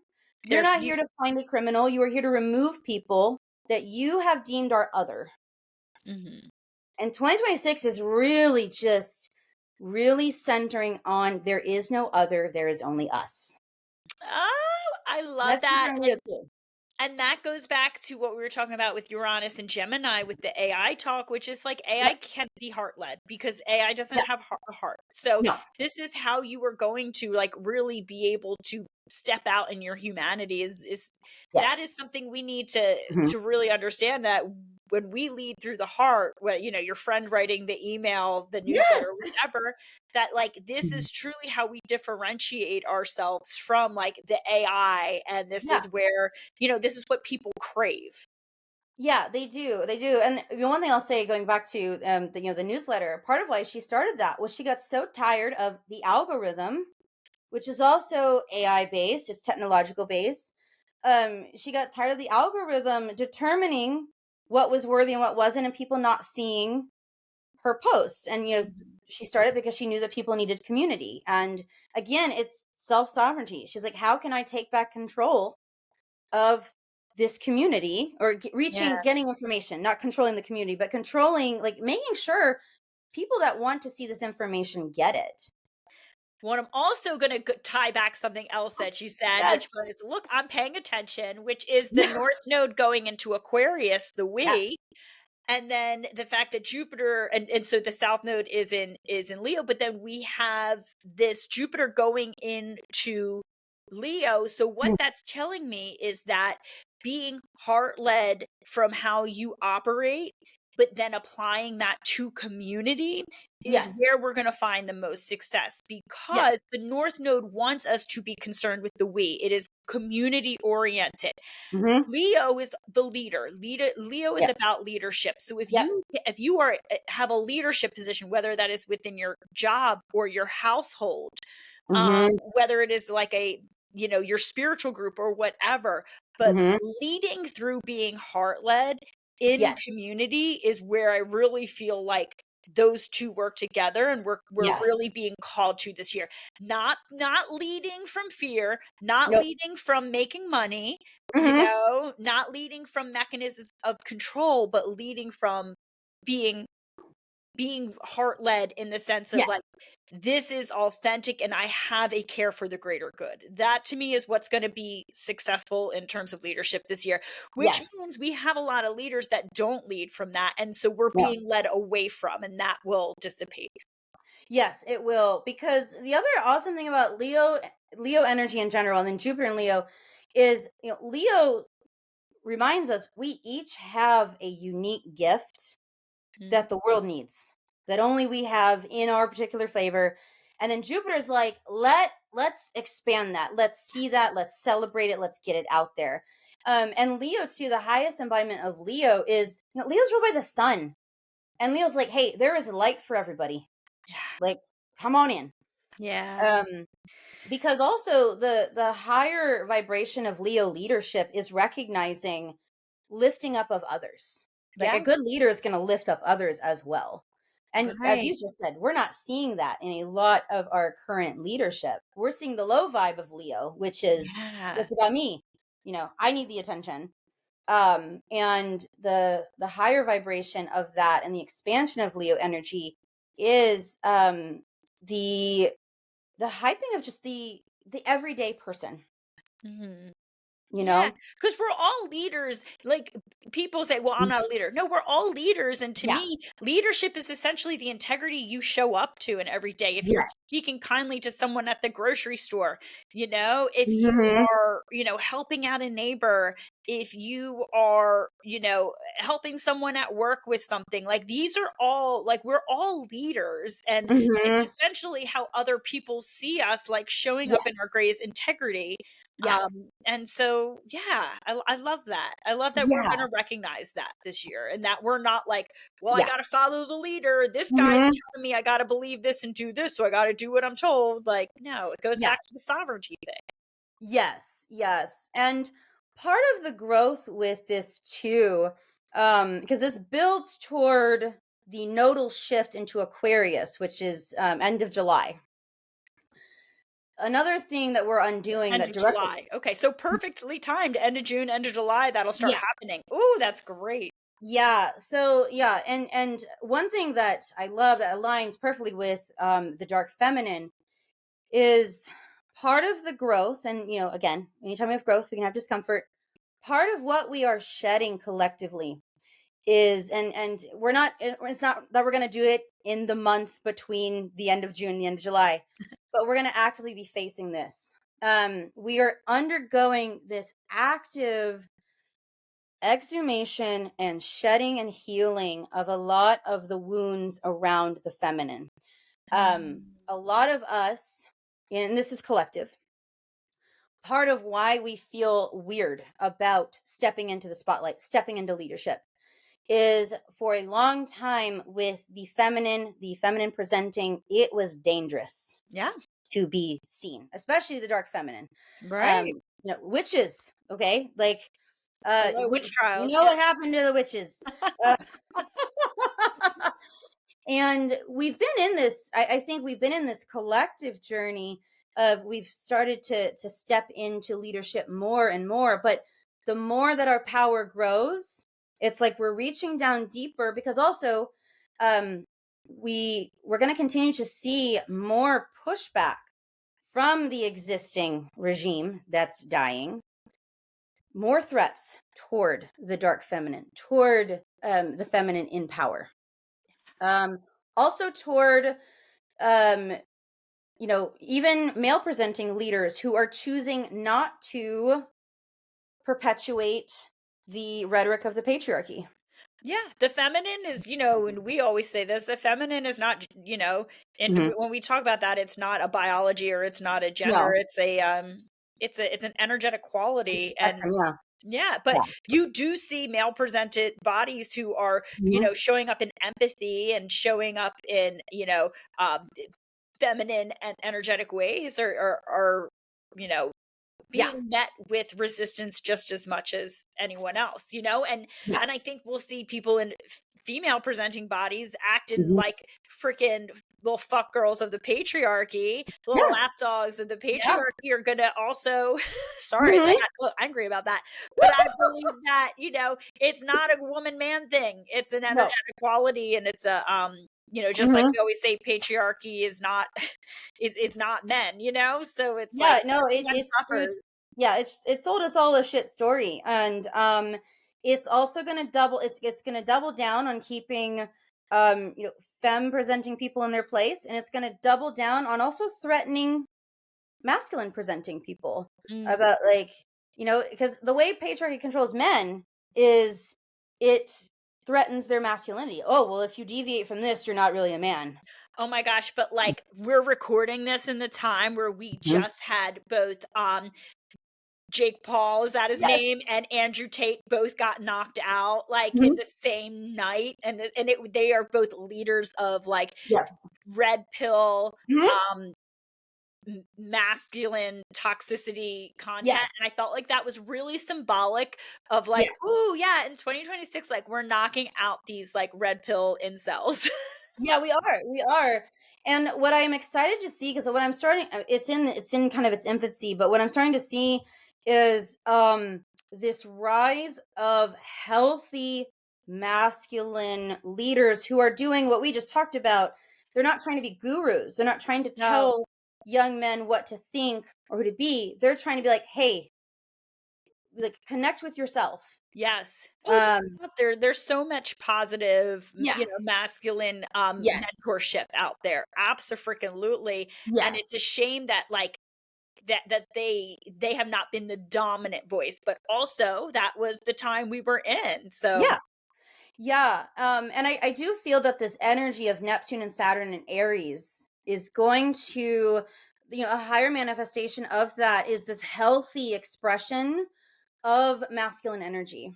I love that. Because yeah, and because we need that. We got to bring them along too in this new paradigm. And so speaking of the new paradigm, July 26th 2026 is when the nodes shift into Aquarius and Leo. Loves. So North Node Aquarius, South Node Leo. So this also, anytime we have the node shift, this is another kind of karmic cycle that resets. And this is a reset in our relationship between the collective and individuality. So Leo's the individual, Aquarius is the collective. And we are called to evolve together through shared visions of the future. Yes. And Beautiful. again, like I've said it so many times already on this one podcast, it is real. I mean, like Aquarius is like, I will shove your face into this new paradigm. I'm the water bearer. I will waterboard y'all into loving each other. Um, yeah, so it's, conscious contribution. It is embodied onto authenticity. Now, the South Node in Leo, we are going to be with the collective, wherever the South Node is, we are called to release something. Mm. So the South Node has been in Virgo. We have been called to release overproductivity. We have been called to release perfectionism. We've seen that embracing aging, embracing a more holistic, a more authentic pace to ourselves, not being in the hustle culture all the time. Now, with the South Node in Leo, this is releasing ego-driven dynamics and behavior Ooh, I love that. and releasing the need for constant external validation and performative dynamics. How dark feminine. Yes. Yes. So, and then the North Node is calling us to serve something greater than just our personal desires alone. Okay, so here's the thing. I feel like America, especially, um, we're gonna have a little bit of struggle with this because of how we are, because of how we be. Um, I have been privileged enough to be able to travel internationally, and I've spent a good amount of time in Bali, in Malaysia, in Thailand, in India. And it's just so interesting to me because in America, we have this like indoctrination that we must, like, greed is good. I know that really took hold in the 80s. And there's this weird fear around if I help other people, then I won't get to do my thing. Yeah. Whereas when I've traveled elsewhere, like for example, one kind of funny thing, I'm just going to say, we were such little bitches about masks during the pandemic. Whereas in other areas of the world, mask wearing is normal. Like if you have a cold or you think you might be sick, you wear a mask to not be an asshole. And it's just a thing. And it's not communist. um, it is just common courtesy. Like there's more of a gear toward what's good for the collective. Spoiler alert, people still got their fancy handbags. They still got their houses. They still are doing their dreams. Even though society is more geared toward the collective benefit than an individual benefit. Yeah, it's that mentality of the pie, right? Like, well, if Yes. they get a piece of the pie, I have less. And it's like, it's not a Right. fucking pie. Stop. Hi. you know, um, and then, the other thing too is, so yeah, we release ego-based dynamics. We're more about collective purpose. And then also what's interesting is there's a lot of energy around kind of like purpose-driven relationships versus performative relationships. Ooh. Yeah. Yeah. And then redefining love beyond performance or validation. Oh. And then just more authentic connections that are aligned for future growth, long-term sustainability. So connecting with people, and this Yeah. goes along with the community aspect and getting, being heart led. And I think when we are heart led, that is when we do connect with our people, and Yes. our vibe attracts our tribe. Yes. I loathe that statement, but it does have at its roots, it's pretty valid. So yeah. Yes. Yes. Absolutely. So And that then oh, oh go ahead. sorry, Sorry. that was all North Node, South Node. Okay, Yeah. got it. So So North that's when Node we in have the official Aquarius. nodal shift. Okay, got it. And that happens Yeah. end of July. Gotcha. Yes. And then I did want to mention, so August 12th, we have a solar eclipse in Leo. And I mentioned that because we start the lunar new year off with the solar eclipse in Aquarius, February 17th. Then approximately 6 months later, we have the solar eclipse in Leo.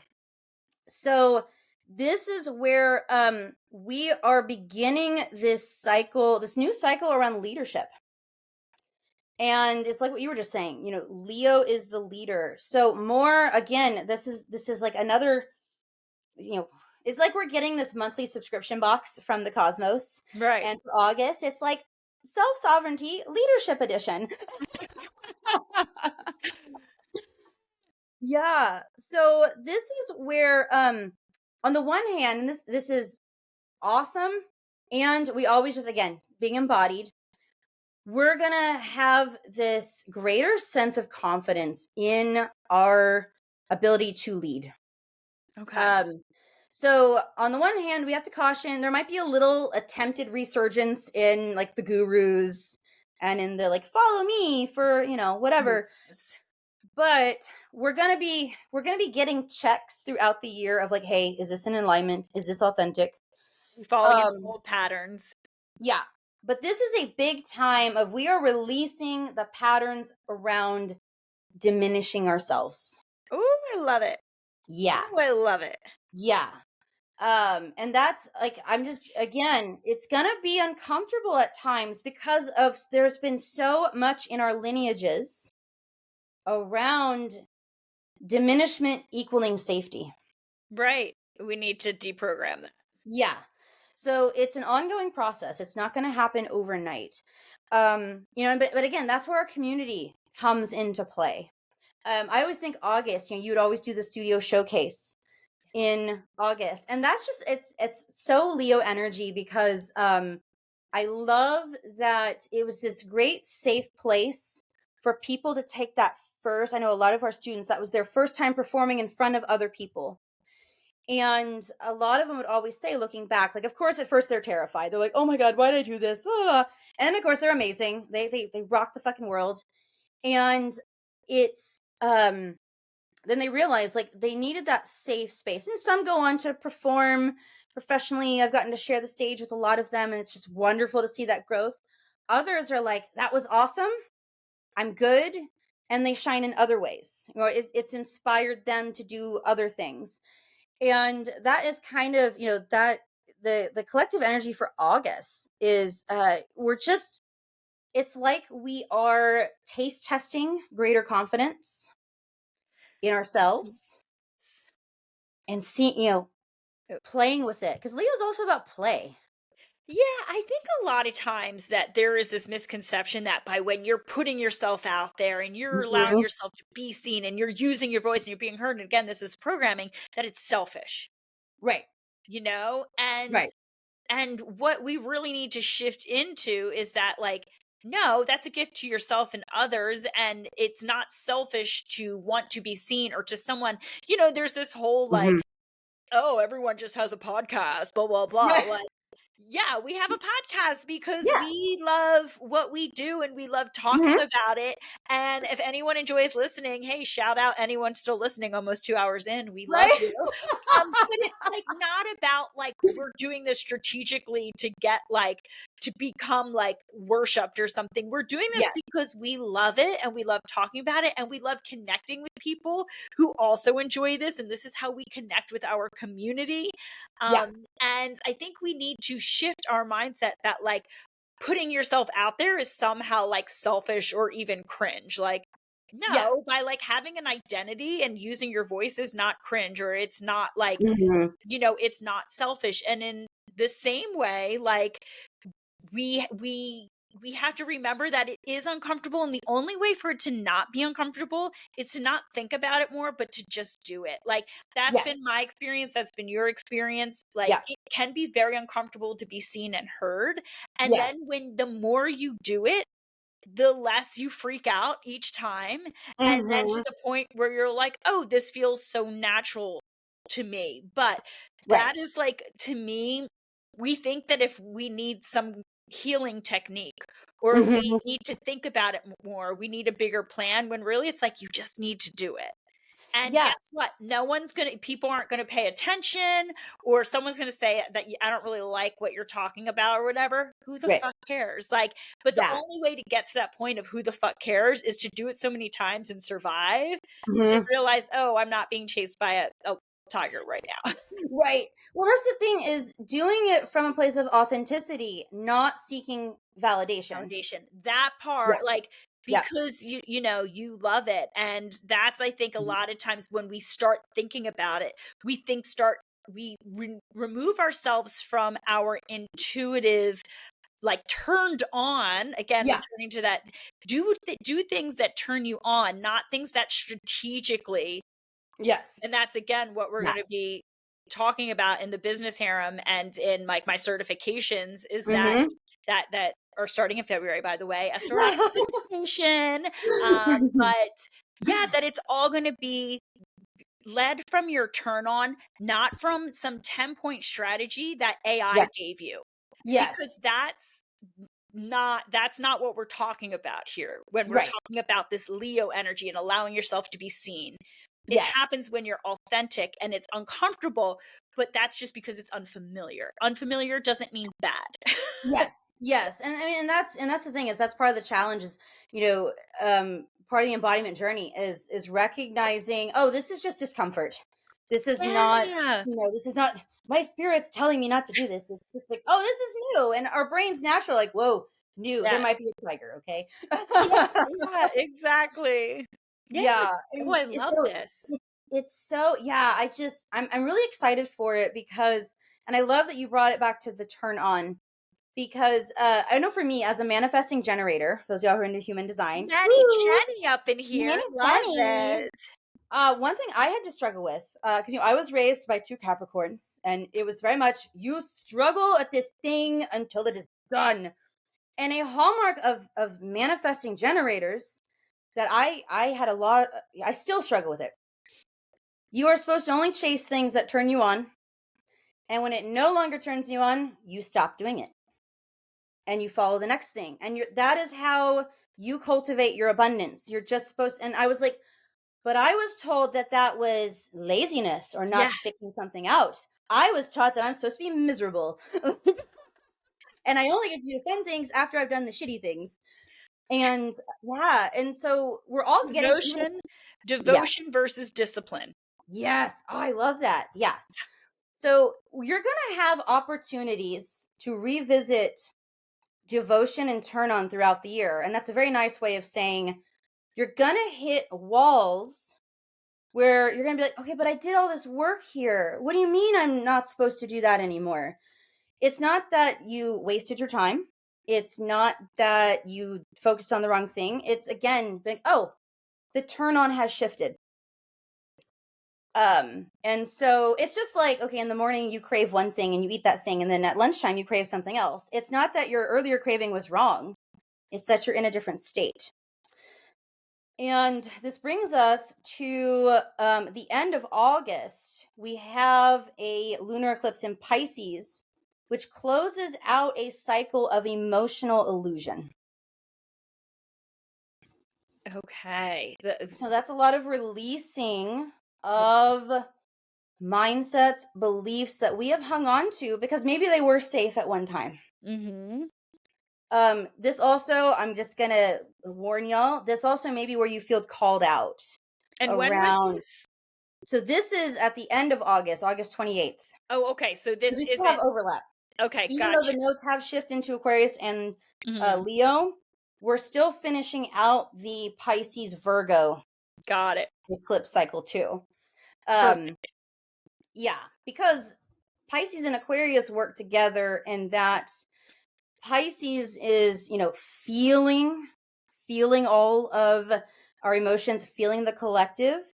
And then Aquarius is like, okay, so how can we start to use that to bring these visions to life? Yeah, love it. They're homies. They're homies. They're homies. So this is in a lunar eclipse. Lunar eclipse is always at a full moon. So this is at a full moon in Pisces. It's a lunar eclipse in Pisces. This is where we're closing out emotional karma. So just emotional lessons that we've Ooh, been learning. We're letting go of unrealistic expectations.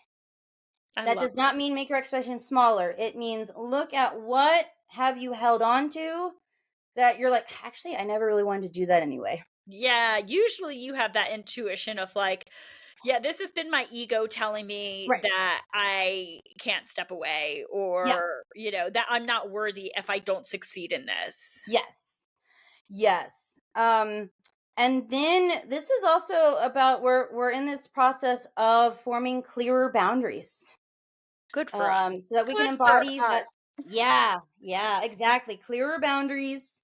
And then releasing that which has, continued to fight against that expansion energy and that embodiment energy.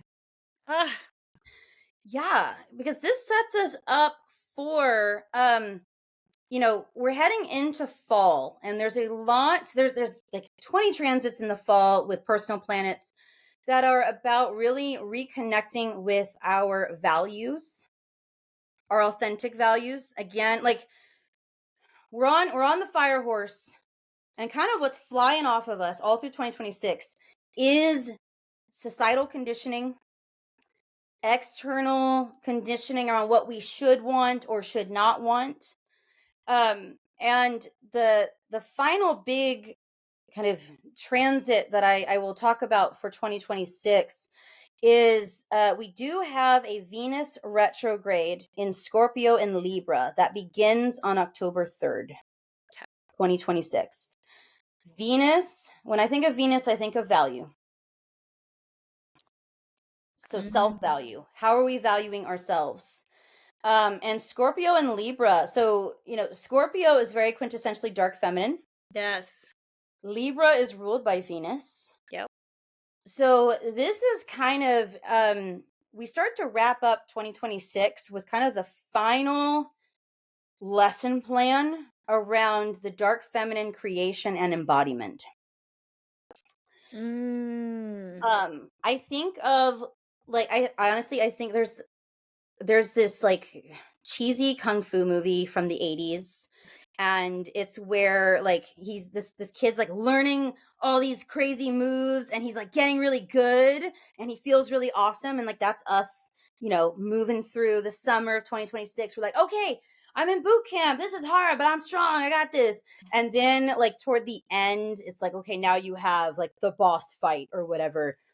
So when Venus goes retrograde, we really feel that because Venus is a personal planet. When Venus goes retrograde, it is, it's a 40-day period. Oh, we've heard 40 days before. It's a retrograde, so it is a revisitation, a reflection, and a renewal. With it being in Scorpio and Libra, this is unfinished business in love, in our values, in what we determine is our security. mm, Yeah. And we're that recognizing what we have defined in the past is no longer the definition for the future. we had this great we had our tarot multiverse tarot class Hmm. yesterday, and we had a really good talk about starting off 2026 defining what is abundance to you? What is success to you? Mhm. What is of value to you? And redefining it from the money system Yep. specifically, because I do, believe that we're probably in a time of financial shakeup coming in the Yep, new we are. year, you Yep. know, which is just going to happen. But like when you don't tie your value or your worth to money, you have exited that Yep. matrix, right? Not that we Yeah. don't need it to survive. I'm not Sure. belittling again, like I know I'm Right. privileged. I have a, roof over my head, all that. Also, I Mhm. have a lot of bills. I need to fucking pay them. So I have Me that too, money. girl. I have money stress. So, but Mhm. I'm really trying to shift that all of my value system is tied into that and that's how I define Mhm. what I should be pursuing. And I do Yeah. feel like the lessons this year, that's so funny that at the end of the year, it's really making us reflect on that because I Yep. think at this year, we're really redefining. And my other Mhm. prediction is that like this, and this comes with the smaller intimate communities and just Mhm. the falling of audiences and guru culture in general is like this Yeah. idea that like people can charge exorbitant amount of monies, like $10,000 for this Mhm. luxury retreat to Bali or whatever is just Right. like that shit is falling away because what we're Mhm. realizing is like what I really value doesn't really cost that much money. Right. And it's based in my following my turn on. And actually I'm turned Mhm. on being able to be creative or to be able to spend time with my loved ones or out in nature. And so I do feel Mhm. like that transit, that retrograde in those signs is really like a redefinition of what you value. And we Yes. have been, bowing at the capitalistic altar for so long. Oh my god, yeah. And I think that this year is going to ask us to really stand up and stop doing Yeah. Yeah, absolutely. This is, and I fully admit this is kind of colored by my ardent hope. One thing that I was thinking about when I was looking at the timeline of, when Venus goes retrograde, because it starts early October, it's going to go into November. Um, and I feel like we had the stirrings during this holiday season, and my hope is that we really put this plan to action. But Monty Mater talks about this on her podcast. And so one example, and this is very Libra energy, Scorpio and Libra energy. She talks about, and I forget when it was, but basically, the women of Iceland wanted equal rights. They just wanted to be treated the way everyone else was treated. And so for 3 days, all the women of Iceland did not go to work. Oh, wow. And it crippled the economy. I mean, it halted the daily economy. It haunted everything. Halted everything. And it only took 3 days for their government and corporations to grant them what they asked for. Because Wow. they said, oh, well, if women are of less value, then okay, we're not needed. We're going to take ourselves out of the system. Yeah. 3 days. And then by the end of 3 days, they're like, oh my God, please come back. And so I think about here, one example that occurred this year was after Target, publicly was like, we're not going to do DEI. We're going to pander to the MAGA movement. And, its stock has tanked. It has not Yeah. recovered. It has lost billions of dollars. And I was thinking about too, there was even though, like I said, my family is not super into the gifty thing. We're very much like, if you see something cool that is me, get it, but otherwise, like, no, don't buy me shit off of Amazon that I don't need. But what I am seeing, hopefully, with this Venus retrograde at the end of 2026 is that wakes us up to our power, to what we value. Because yes, with Uranus going into Gemini, we're going to have some more financial adventures. Mm. And if we are aware and embodied, it's going to force us to, like you said, redefine what we value, what we truly need. And collectively, we have the potential for some collective level refusal to participate in consumerist culture. And if we could do that, even if just half the country participated, it would be mind blowing. the changes it would enact. It would start to shift the power out of the 1% and back down into the 99%. Yes, that's what with this year we did gifts, not my parents because they're still Right, right. That's like, yeah. this would blow their mind, but between, like, my brother, my niece, my Mhm. brother's girlfriend, all that, we did only small business or secondhand gifts, Mhm. and they got me a fabulous old fur coat, which was wonderful from, like, a small Ooh. boutique, Yes. and, I went to local holiday Yep. markets and just purchased things, and, like, I was like, "Wow, that felt really good to Mhm. really only vote you vote with your voice or with your Yeah. money, right? With your Yeah. wallet, and, like, I'm really consciously do you need that $7 Starbucks drink? Really? Like, is the small treats, do you need the things out of the dollar bin at Right. Target? Or, like, what if you saved that and you could go to, purchase, from a local coffee place, Mhm. or if you Yeah. took an esoteric class, whatever, Right. get an astrology reading with Tara. Mhm. Really, we can change systems. That sovereignty, when we can choose, like, how we use our dollar. And I really Yeah. try to be conscious of that. Sometimes I just need something that fucking Amazon has and I don't know Oh, where else to sure. get it, and it is what it is. But is Sure. it, like, every fucking day, and is it dumb, like, little treats? No.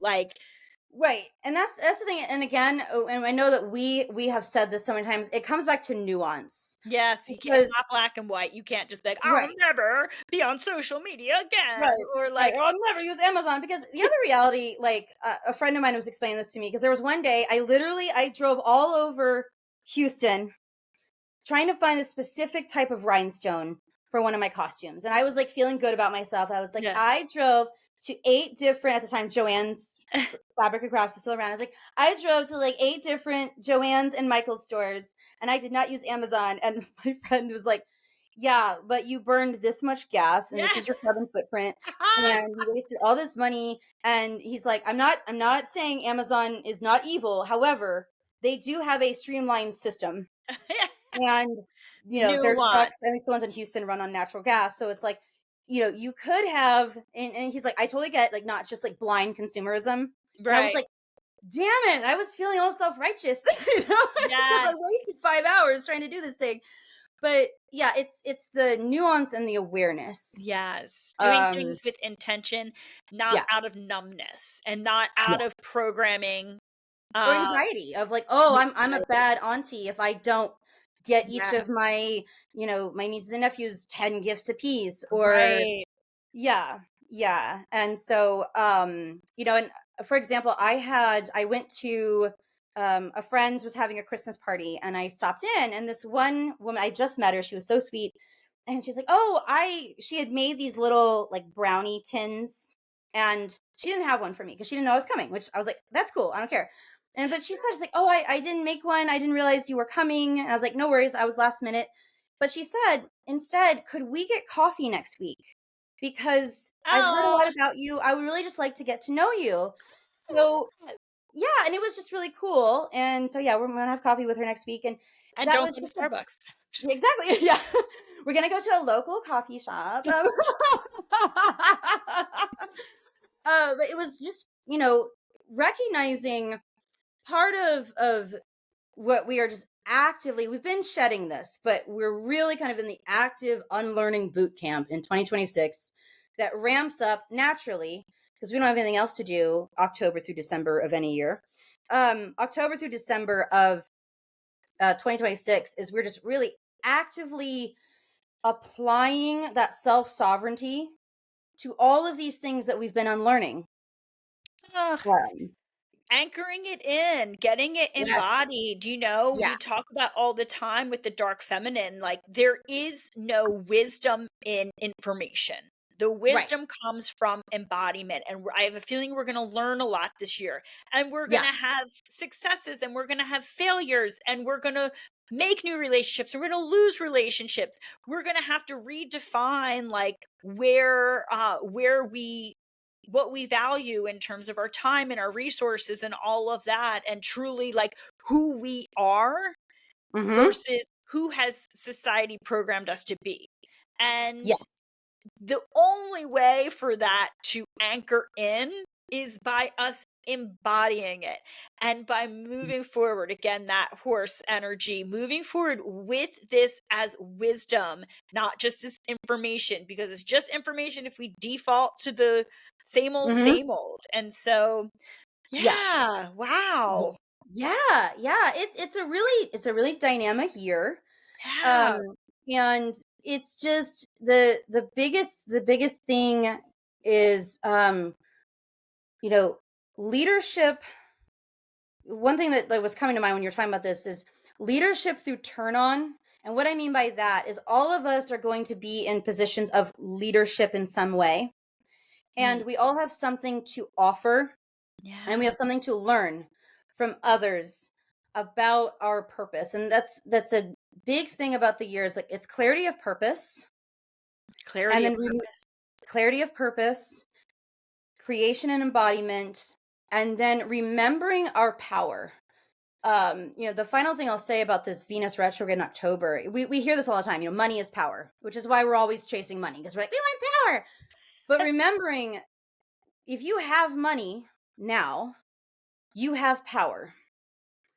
And where you direct that, and even if you, again, like what you just said, choosing to, I remember it was a game changer 10 years ago when I realized, because I would go to Starbucks, Mhm. and then when I realized how much I was spending at Starbucks, and then how much cheaper it would be, even if I bought a French press and did my coffee at home, Yeah. and just little things like that. And we're continuing to close a lot of karmic cycles and start new ones that all come down to self-sovereignty, because self-sovereignty is what's going to shape the collective going forward. I love it, and we know we didn't talk about it, but in numerology, it's a 1 year, 1 year, which yeah. means that it is a new beginning, that Yep. we did the shedding and the death in the 9 year, which was Yep. 2025, and something that we can remind ourselves is that in 1 years, we don't necessarily reap the rewards. Right, yeah. 1 years are where we set our compass for the next cycle. Yep. I'm planning on doing a separate podcast on this, but Mhm. everyone go ahead and do the math Yep. of 9 year cycles in your life. What did you initiate 9 years ago? And then Mhm. what maybe, depending how old you are, what initiated 9 years before that? Yeah. 2017 was when I started visioning Minx and Muse, Mhm. when I took my first teacher, so I took Mhm. liquid motion teacher Yep. certification, which is how we met each other, Yep. and then I opened the studio Mhm. at the end of October of 2017. That was not like, "Oh, I was so handsomely rewarded." It was challenging. Oh It my was god, yeah. so fucking challenging, but Yeah. it was me following my turn on, and it set the direction, the compass of where that horse was taking off for the next 9 years. And Yes. so it's a journey. Next year will be a 2 year, and then or Mhm. 2027 will be a 2 year and three Yep. year. And so think about it as, don't be hard on yourself if it's like this is not the year where it's like I have reaped all of the rewards of this work that I Yes. just started. Right. You know, it's a year, but it's such a fucking important year, especially based on everything you shared, because it's putting us on the trajectory for the Yes. next 9 years. What turns you on that you want to head in on the next 9 years? Do you want it to be what's familiar and comfortable? And therefore, you kind of know what's going to happen and you're stuck in the same situations? Or are you going to steer the ship in a different direction and Mhm. follow again your turn on? So that's a Yeah. 1 year, so I think we Yep. need to have grace for ourselves when it's challenging, but it's also can be really fun to be like, oh my gosh, like Yeah. I'm doing the thing, I'm doing the thing. Yeah. Yeah, so oh Yes. my gosh. Oh my gosh, Tara, we have been recording for over 2 I hours. know. Look at us. Look at us. So, and to our listeners, I can imagine you didn't listen to this in one sitting, or if you did, hopefully you took us to the bathroom and had a Right. snack and all of that. But we will wrap it up. Tara, I do want to just say thank you. I know you prepared a lot for this. Hmm. And I just throw dumb questions at you, thinking like, oh yeah, I should have that. Why would she know this? And then you do know it. So I'm always just impressed by the wisdom that you have. So thank you for preparing this for us. Thank you for all that you bring to our coven and your guidance. And I'm just like so grateful that in this one year, Hmm. 2017, you and I met. So Yes. Yes. No, I am, when you put it in perspective with the numerology, I was like, "Oh wow, yeah, that was a looking back, I was like, yeah, there was so much going on for me as well. And then yeah, us connecting and us starting this, and there's when I look back just on the 9 years of like how much I've grown. mhm. um yeah, it's incredible. It's incredible. And I'm just been so grateful to be on this journey with you. I know we've been together for the past 9 years, which is I absolutely know. freaking amazing, and I hopefully know, exactly. this is inspiring to people to know that, like, just Mhm. start, man. Yeah. Just follow it. Like, we were Hmm. both following our pleasure when we met, Yeah. you know, Hmm. and it worked out, and Yeah. now you're one of my bestest friends, and, like, Yes. we've done so many creative things together, and so, Hmm. but I'm just so if anybody wants a personal astrology report, Hmm. go to Tara's Instagram account, Tara.Valkyrie. In Hmm. her bio, there's a link if you want to know how all of these transits specifically will affect you. Tara can do natal chart readings, and Hmm. or she can do year ahead readings. Hmm. And I've heard the astrologer say this is one of the biggest, most transformational years of our entire lifetime, if not species. So Yes. friends, you be the one stepping ahead in your sovereignty, and you Hmm. using and having this wisdom, allow this energy to serve you. Yes. Yeah. Amen. Do you have any final parting words for our remaining listeners? Oh man. I mean, I think you've wrapped it up beautifully. And the only thing I would say is going off of what you were saying about the 1 year. And you always hear me say there's no FOMO in astrology. The reason why I always am big on there's a lot of people that like, there was one post I saw that was like, if you've done your lessons for 2025, then this will be a great year. And I'm like, with love and respect, fuck you. I want to highlight that this is a beginning year, Yeah. and 2025 was a clearing. And year one, 2026, is a year of planting. It is Mhm. planting the seed. It is stepping forward. The only way you can do this year wrong is if you refuse to take any risks for yourself. Um, Ooh, the only way to do this year wrong is if you don't take risks and bet on for yourself. yourself. Yep, Mhm. exactly.